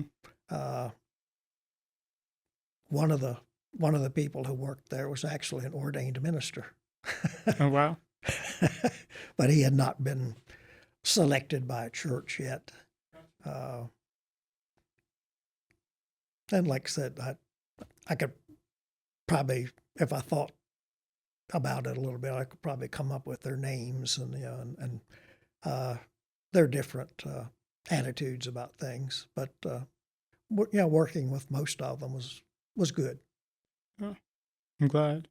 Since you brought it up, similarly, what was it like going into the military, and did you experience a new exposure to different ethnicities and races or discrimination in that same way? I think there was discrimination in the military. I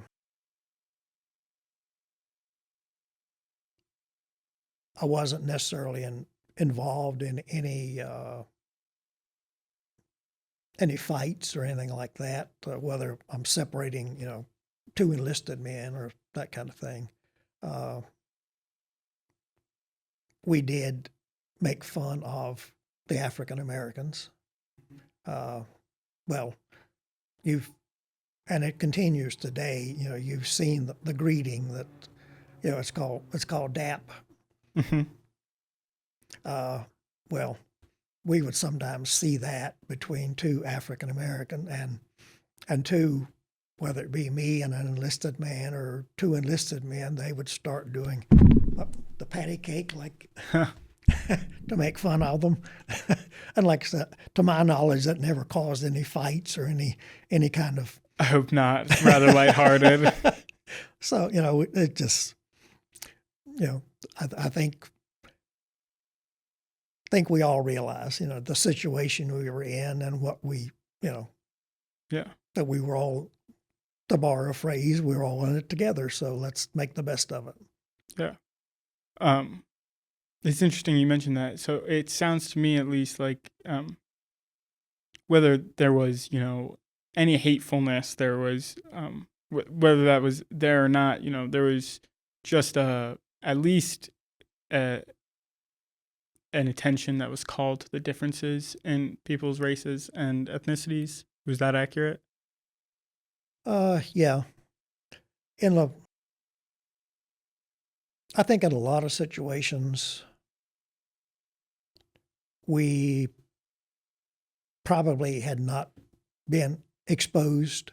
We did not have any kind of, my high school was not integrated until 1962, I think. Up until then, I had no direct contact with African American or black person at all. Do you remember when your high school was integrated? Yeah, like so, 1962. Do you remember what that was like? And there were no difficulties that I saw. I think there were only 4, maybe 5 black students that came to that high school. And somewhere around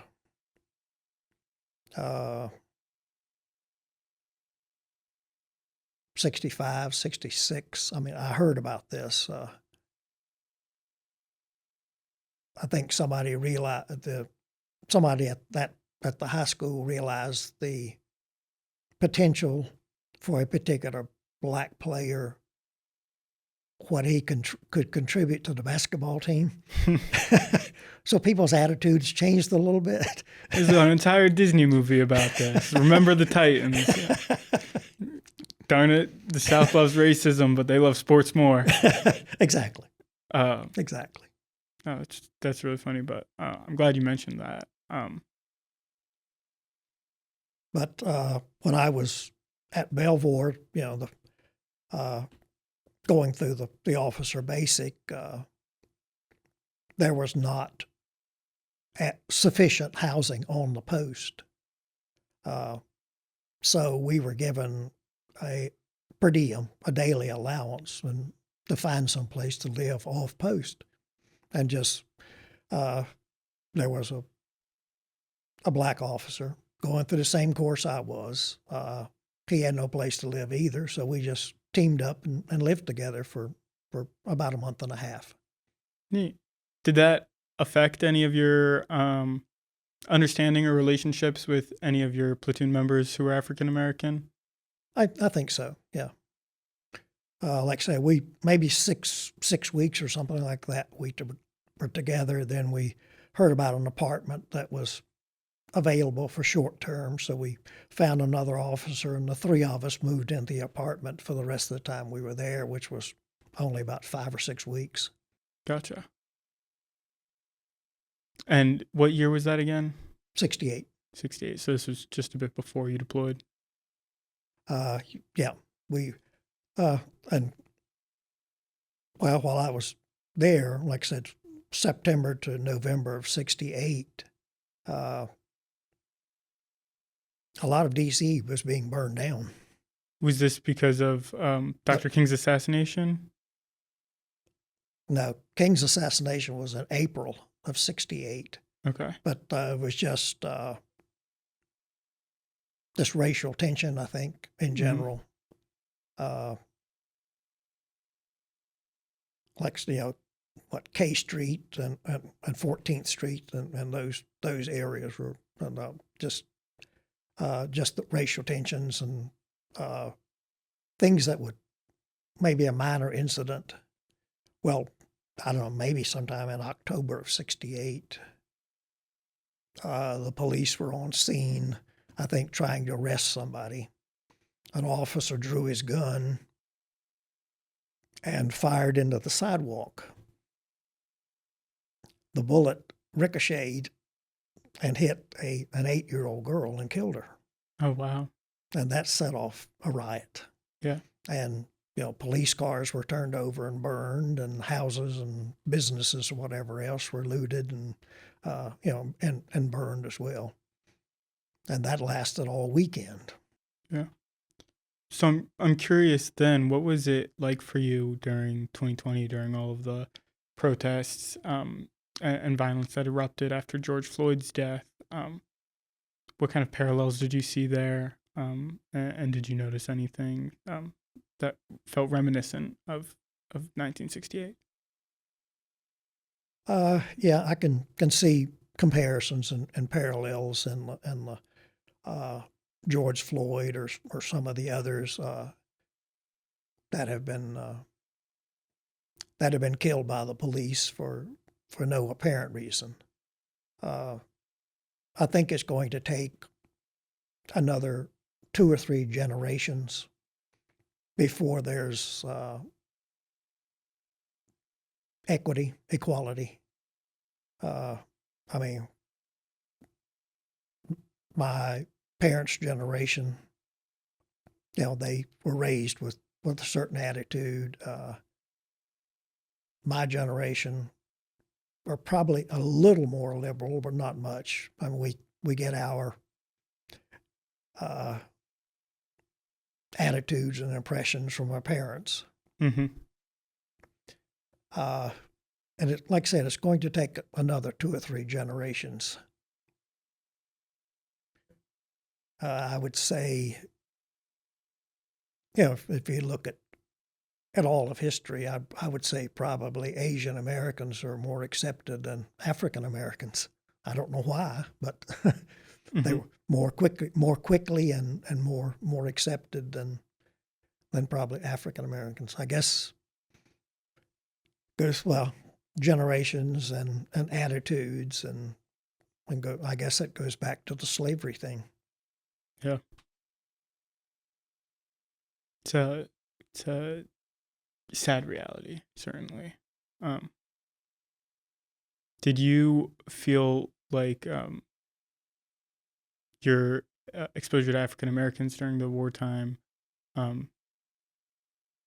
did it in any way shape your feelings towards the Vietnamese, the citizens that you were able to interact with, and really also more so on a general level, just about your service and the citizens of Vietnam? My first driver, as an officer, I was not allowed to drive. Mm-hmm. I had to be driven every place I went, supposedly. My first driver was African American, and we got along, really well. Until he went downtown and bought some kind of a drug he wasn't supposed to, and I just could not allow him to drive for me after that. He went back to driving, operating some kind of a piece of equipment. A large part of the time I drove the vehicle myself. Yeah. And I tried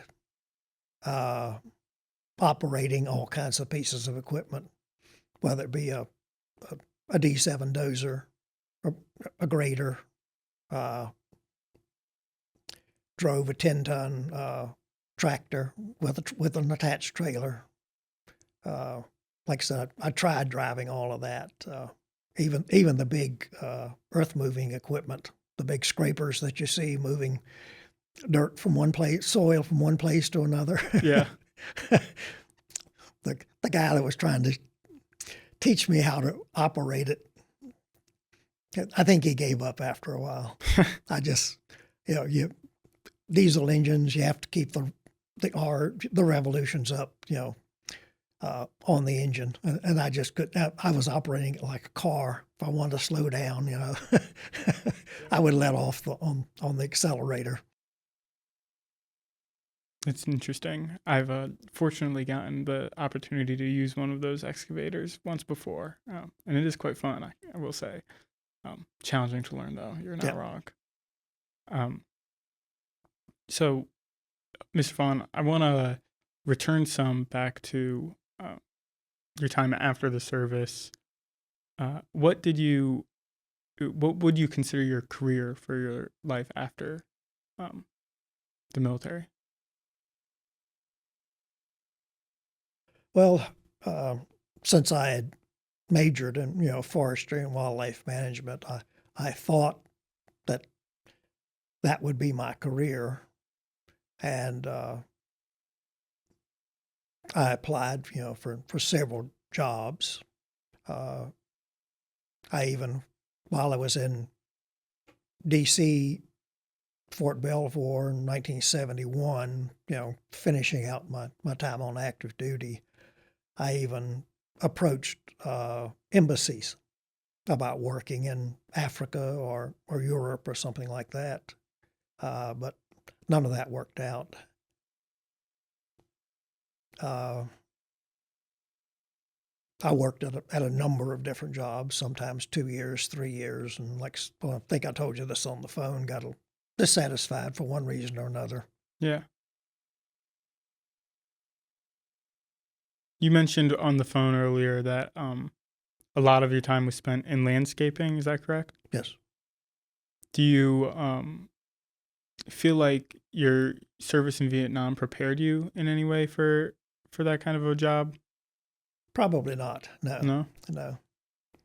It was just something I enjoyed doing, and I probably worked at it for 25 years.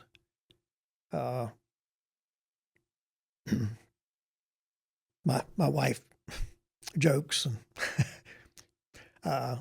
her line is that I performed services for older ladies.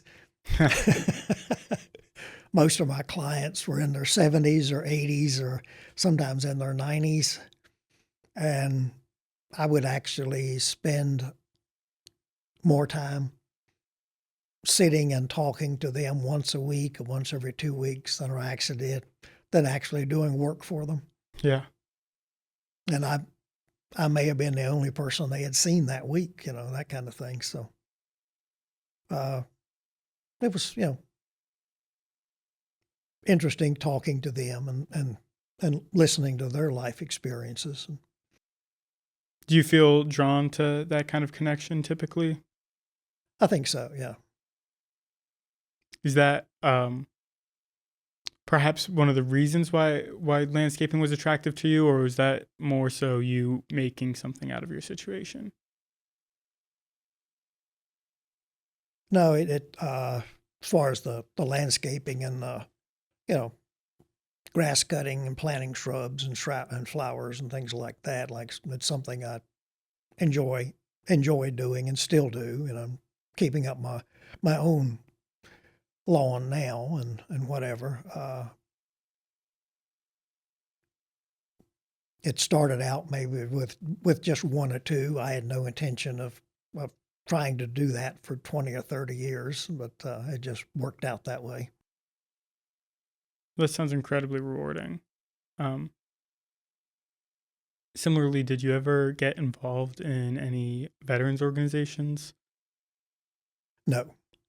After I came off active duty, I was called and approached by the American Legion and VFW and even the reserves, and I was not interested in joining any of that kind of organization at all. What about them did you not were you not interested in? Yeah, just not interested. Have you gotten any opportunities to connect with veterans in a different setting?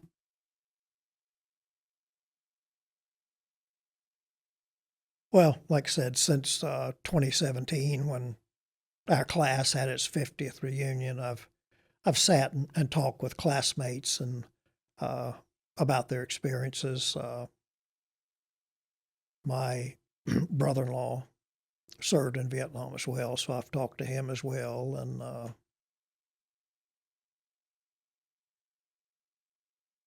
I just one day just was on the streets of Vinton and ran across somebody that I'd gone to high school with. And he had served as well and wanted me to come to the VFW meeting. Yeah. And I don't think I've seen him since, but it was just one of those random things, just running into him. Yeah. Well, I would like to ask too. I'm sorry. I'll relate the 2 points in a second. Were you ever exposed to Agent Orange in your service? No, not that I am aware of. Let's put it that way. Hopefully. Yes. Understood. Do you keep up at all with the push from a lot of those veterans organizations, but also from individuals themselves to receive compensation and disability for Vietnam veterans who now struggle from illnesses or diseases that may have very likely been aided by Agent Orange? Well,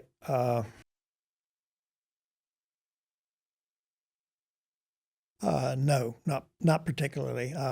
My oldest brother served in the Army, and I'd say from 1959 to 1962. He was assigned to the 25th Infantry Division. They would spend 6 months in Hawaii and 6 months in Thailand. And he thought he was exposed to Agent Orange. But, nothing has ever been revealed or know that the Agent Orange was ever used in Thailand. I think what he was seeing was probably an insecticide being sprayed. Gotcha. But he did apply, and of course the benefits for him were denied. But he did not apply for the benefits until he was diagnosed with cancer. Yeah. It's unfortunate. It's certainly not a perfect situation. Yeah.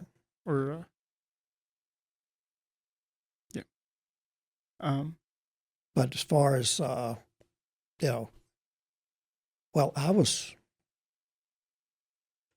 surprised to watch a PBS program that Agent Orange was still being used up until about 15 years ago. Oh my. It was being sprayed on national forest land in the state of Oregon. And I cannot recall the lady's name, but she tried to bring a lawsuit and was unsuccessful. But just the footage from that program and the damage that is continuing to be done in Vietnam because of Agent Orange.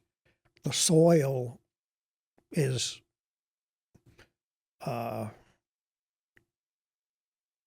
unusable. Yeah. And because of the chemical is still in the soil, the people that are trying to work the soil, are absorbing it into their bodies. And there's still children in Vietnam being born with birth defects because of Agent Orange. Did you keep up at all with the government's knowledge of Agent Orange and its potential side effects? Was that something that stayed on your radar or that you're aware of? Yeah, I did read about it, yes. And, and like I said, to my knowledge, I was never exposed to it. So for me to be thinking about applying for the benefits or anything like that, that did not occur to me. But why it was kept secret for so long and why the government denied benefits, for such a long period of time, I couldn't understand. Did that in any way change your political views on what happened in Vietnam, or at least contribute to your thoughts on the situation? Yeah. I've read newspaper accounts, of course, of the Pentagon Papers. I've never read the papers themselves or the books that were published about it, but just newspaper accounts. And I believe now that there are a number of subjects that are being kept from us. The government is hiding a number of things, political secrets or whatever, or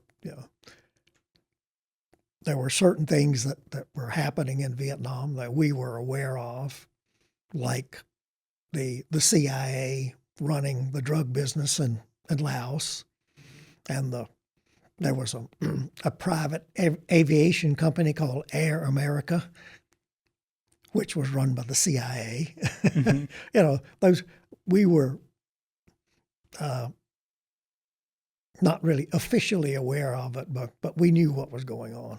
Yeah. What was it like for you coming home to an overwhelmingly negative view of the war, and knowing what you did know about how things were getting run behind the scenes some? Like I said earlier, I was not really exposed to any of the riots or any kind of negative comments directed at me. So like I said, I had done my job. I was at home and let it go at that. Gotcha. Did you at any point end up giving it more consideration than that?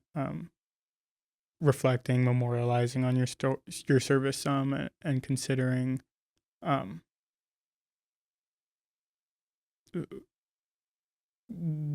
what, sorry if you'll excuse me, and coming to terms with the United States involvement in the war and where you thought that should have been? Well, I felt when I continued in the ROTC program and accepted a commission that I had an obligation that I should fulfill, and going to Vietnam as part of the United States Army was part of that obligation. The United States was a member of SEATO, Southeast Asia, Treaty Organization, whatever it was, which apparently fell apart not too long after 1975. Yeah. So, I felt that, that was, I had made a commitment, like I said, to stay in the ROTC program for them for the classes and the education that I got here at Virginia Tech, as well as the military training that I got through the ROTC. And I, needed to fulfill that obligation as far as my not serving or becoming a conscientious objector or going to Canada, that kind of thing never entered my mind. Yeah. Understand. Did you know anyone who did any of those things to try and dodge the draft? Yes. One of my classmates applied for conscientious objector status. What were your thoughts on that? He applied. Well, he was no, I won't tell you his position because I don't want to tell you his name. Understood.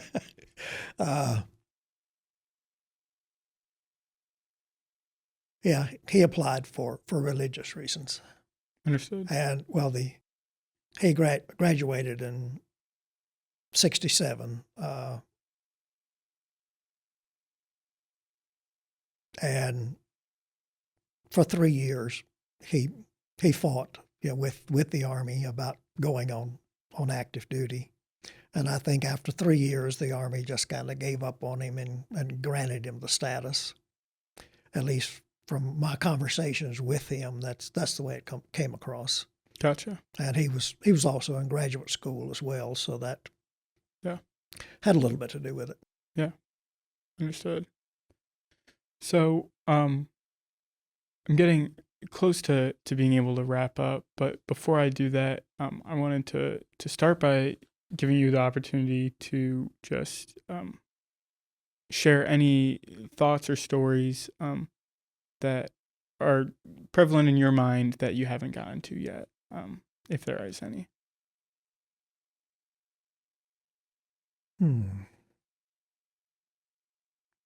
No, a lot. I'd say a lot of the the prevalent memories or whatever. We've talked about the paving operation and the lobster and the fillet for a week and just the different projects that I had to do. I was a bit of an independent operator in that I was assigned maybe to one organization, one unit, one company, but my platoon was detached from that company and just assigned randomly here or there to other units that needed assistance with some kind of a project. So I had a platoon of 30 to 35 men, and we were responsible for other units fed us and housed us, but we were responsible for our own maybe our own security, our own discipline, that kind of thing. Yeah. And I would move maybe in a month, 3 months, 2 months, whatever, just depending on whatever assignment was involved. And somewhat that was kind of a sense of satisfaction too, that knowing that a company commander 200 miles away, trusted me to get the job done and to take care of the men. Yeah. It's a lot of responsibility, certainly. Well, one of the things we were taught in the officer basic course was take care of your equipment because it's hard to replace. Mm-hmm. Take care of your men because they're a little more easily replaced. And you come third. Yeah. So that was, that stuck with me. Yeah. How did you put that into practice?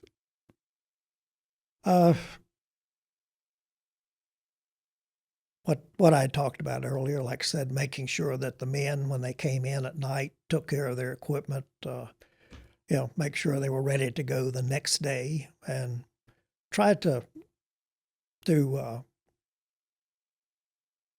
make them as comfortable as possible, depending on where we were.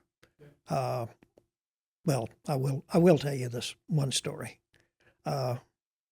one unit that I was attached to, or my platoon was attached to, was probably 50 miles north of Long Bend. And I had different equipment from what the company I was attached to. I had older equipment, and I wasn't getting the repair parts or whatever that I needed, even air filters and oil filters and, V-belts, that kind of thing. So I would make trips to Long Bend and visit other engineer units and fill out paperwork to get the supplies that I needed. And one of these trips that I was there, I stopped in at another engineer unit at the mess hall and asked the mess sergeant if I could eat there. My driver and I, if we could eat there. And he said, sure, come on in, no problem. So when I was leaving, I don't know, somehow he thought he knew me or recognized me for some reason. When I was leaving, he gave me a case of steaks, which I took back to my men, and they had a cookout that night. And every time that I went back to Long Bend after that, I would stop in at the same mess hall, and he would always give me something. Of course, they were frozen, but still, it was whether it was a half a chicken or steak or whatever, he would always give me something to take back, and I think the men appreciated that.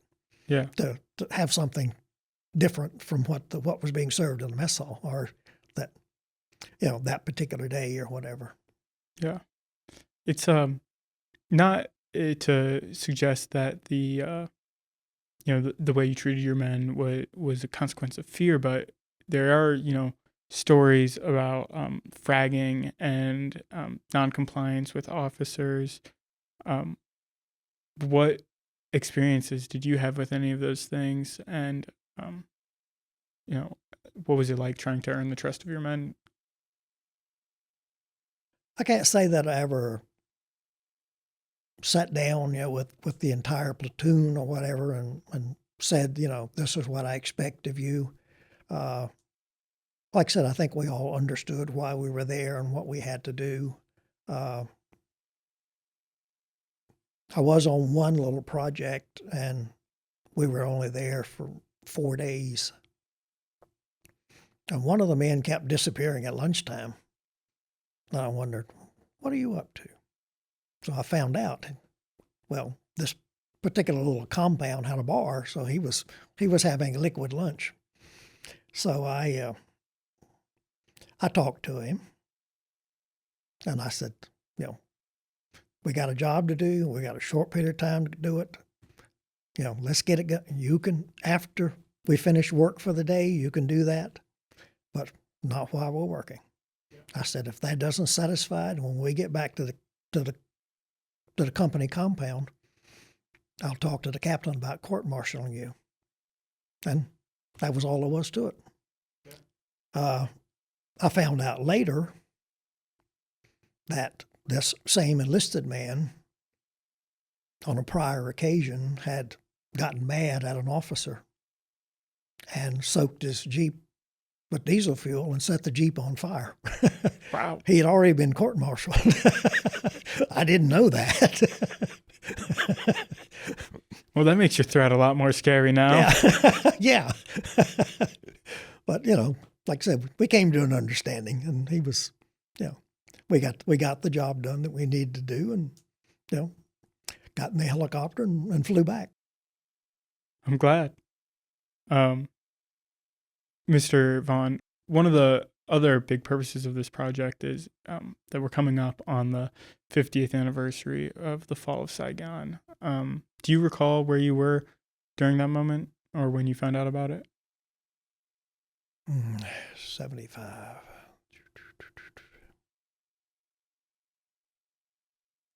Actually, I don't.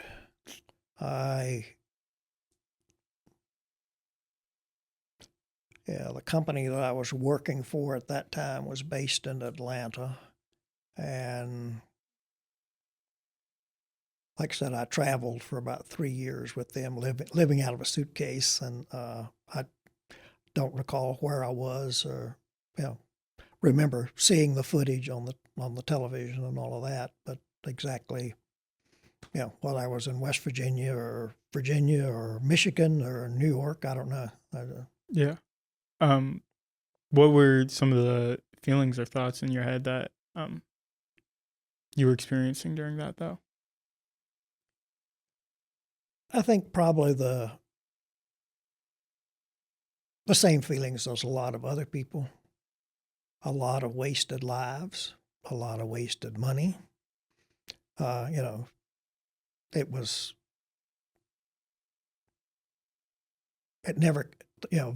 never came across as being a winnable war. It was not. It was different from anything that that the United States had experienced before, but the Pentagon or whoever, the higher ups, the upper part of the chain of command, it never came across as a war that we were going to win. It was just to keep the country divided into North Vietnam and South Vietnam, and supposedly to keep communism out of South Vietnam. And it's like it never came across as being a war that was to be won.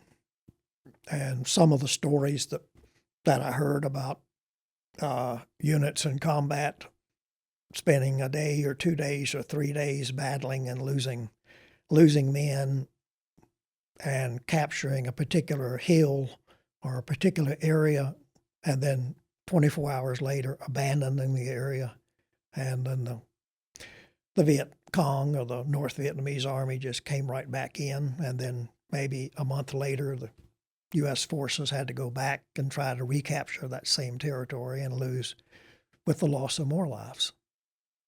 And were you aware of how unwinnable it was during your service, or was this something you kind of came to realize later? No, I think the news reports, in the 65, 66, 67, things like that,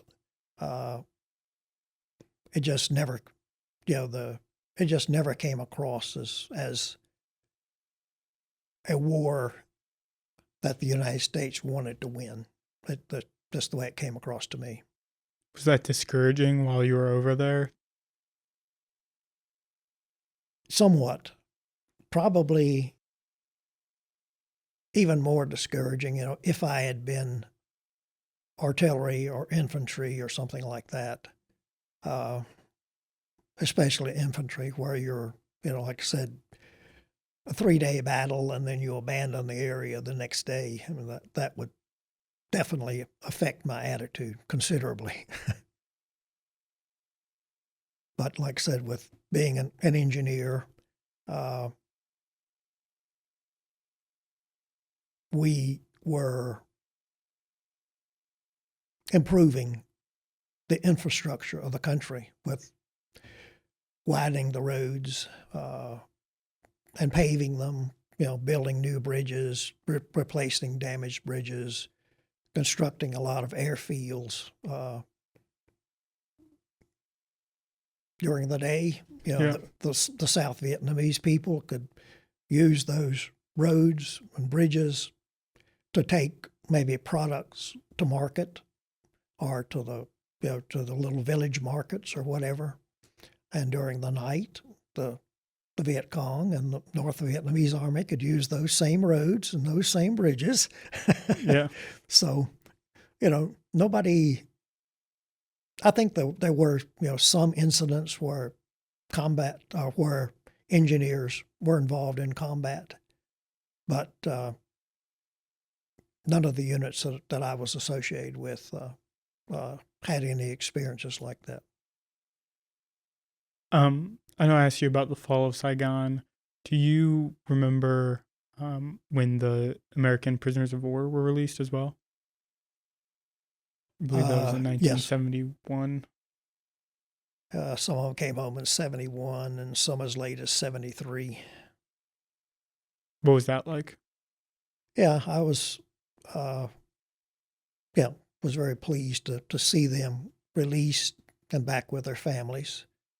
Of course, there are always stories or rumors about prisoners that were never released, and soldiers that deserted and, spent years living in Vietnam after they deserted. There were stories like that.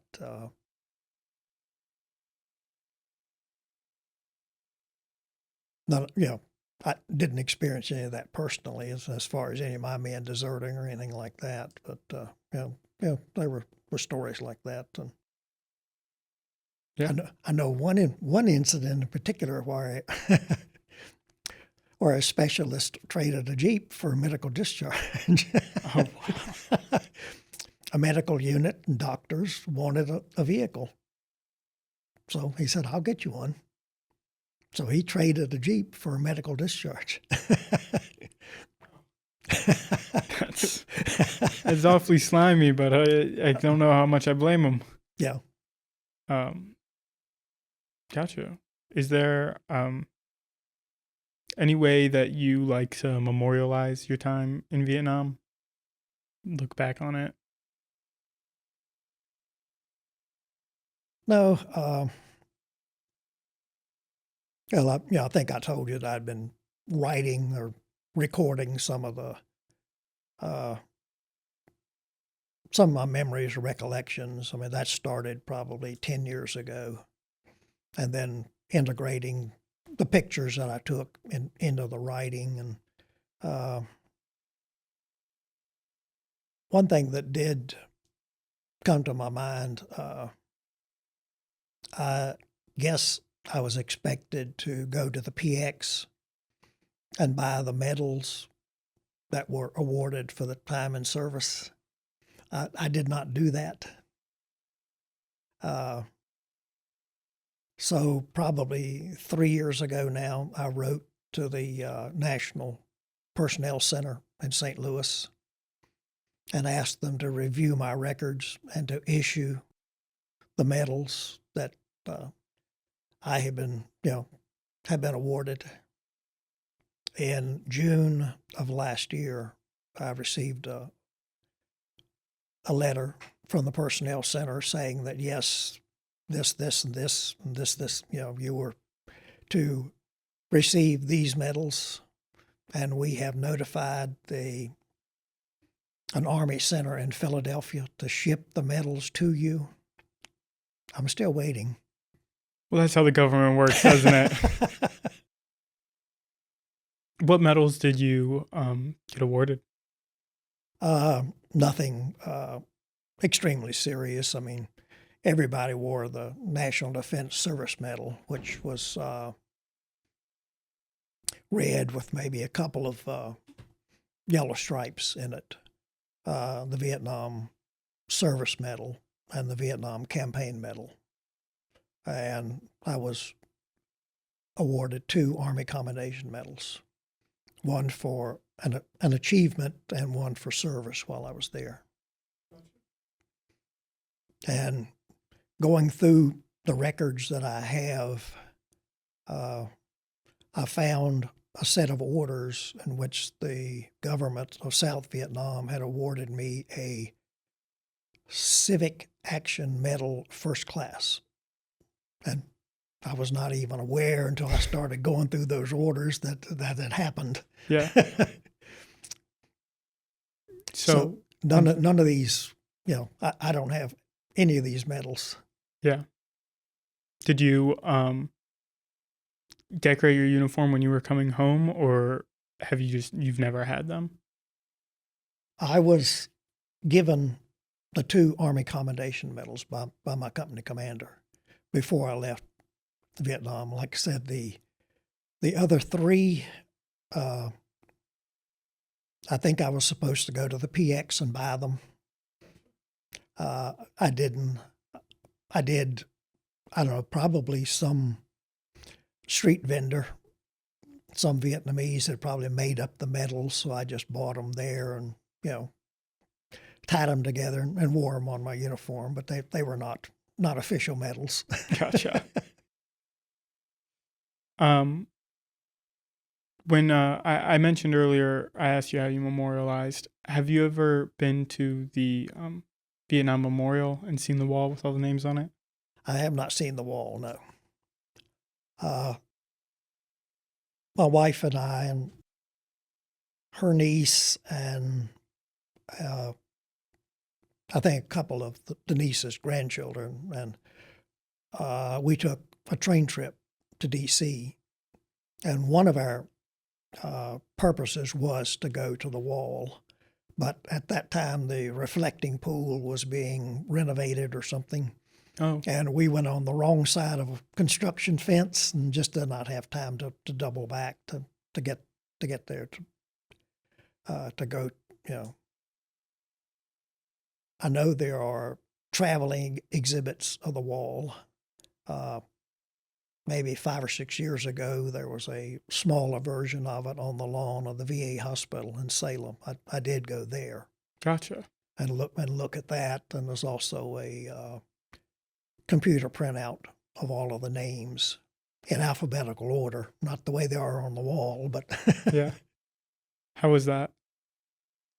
yeah, there were a couple of people that I knew, either from here at Tech or from from Roanoke. But just to see their names written, and that's can be emotional. Yeah. Was it a do you think that the wall and the memorial does a good job of letting it be a really honorable and kind of heroic thing to have your name on there? And what kind of emotions were going through your head?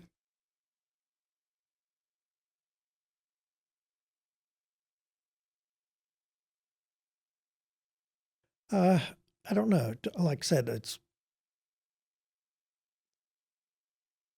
well, the few people, the 3 or 4 people that that I knew and that I went to school with here,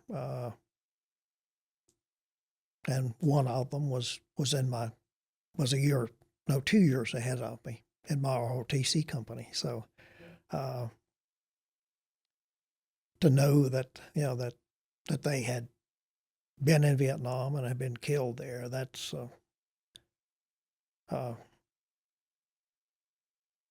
like I said, definitely emotional and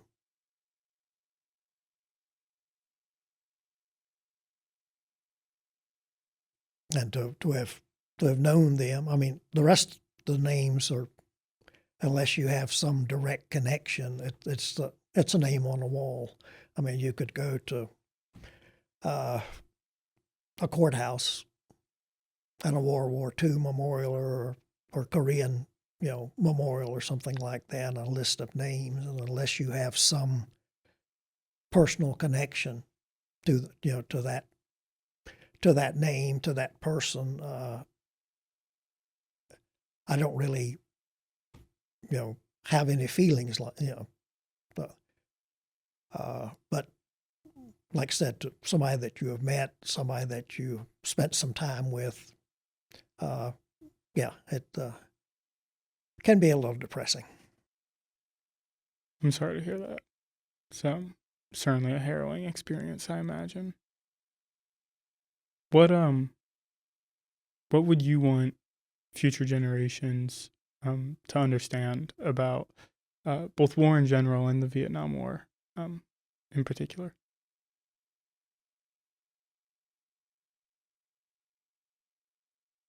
Well, I think as long as we have differences of opinion, we're always going to have a conflict, whether it's regional, as in the Middle East now, or worldwide, like World War II, World War I.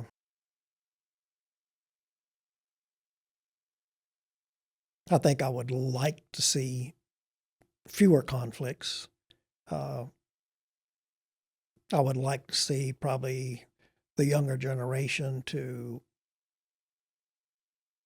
study more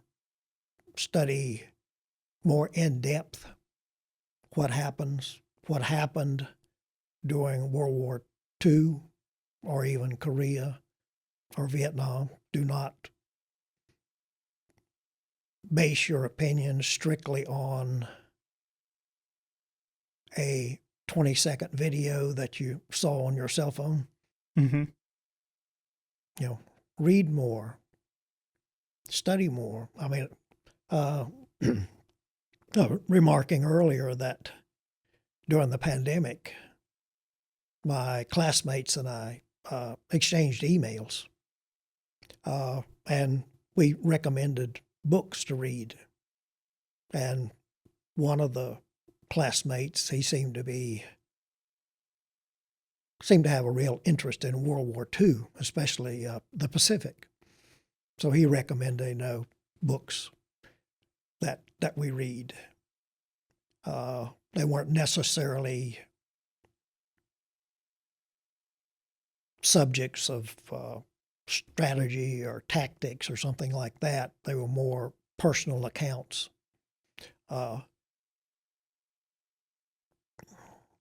Which probably gives us a better insight into the individual and the sort of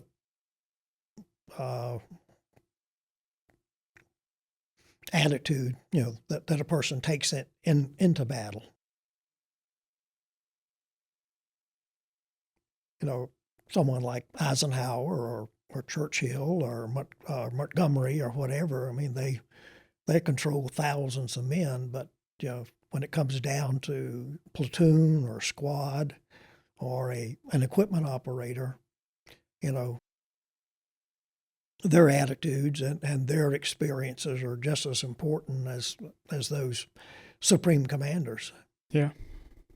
Yeah, certainly. And if anything, I can imagine that's some excellent motivation for you finishing your memoir, because that is, a similar situation with yourself where your own experiences are really quite vital for us understanding that piece of history. And I'd like to reiterate just how grateful I am that you're willing to share these experiences with us and contribute to history in that way. Lastly, but before I wrap up, I have one last question for you, but is there anything else that you care to share with us? Any topics I haven't visited that you'd like me to? Well, one thing that might be humorous. Certainly, yeah. When you were setting the scene and doing the introduction, you said that my name is Don Vaughan. That's not my given name. Oh, my apologies. What is your given name? My full name is Marshall Darnell Vaughan. Don is strictly a nickname. It's not related to my given name at all. Understood. Well, I'm sorry about that mix-up. My uncle is Uncle Don, and he's actually Donald Smith is his last name. Well, a lot of people hear Don, and my family actually calls me Donnie. Gotcha. And people that I've met here at Tech and beyond know me as Don, and my wife calls me Don. Yeah. But it depends on the situation. I have multiple identities. Yeah. Professional people's doctors and nurses and dentists and things like that, they usually use my first name. A lot of friends that I've met over the years, they only know me by that name. And when my wife and I were getting married, and they were addressing cards to Mr. and Mrs. Donald, and they assumed that Don was a shortened. Yeah. But no. Well, I'll be sure to correct that in the paperwork at the very least. Yeah. Well, the paperwork that I filled out earlier, that has my full name on it. So I'm glad to hear it. All right. Well, Mr. Vaughan, we'll drop the first name. How would you like to be remembered? Good question.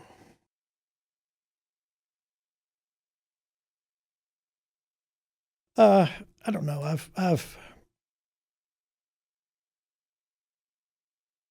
tried to lead a life that could be helpful to other people and kind.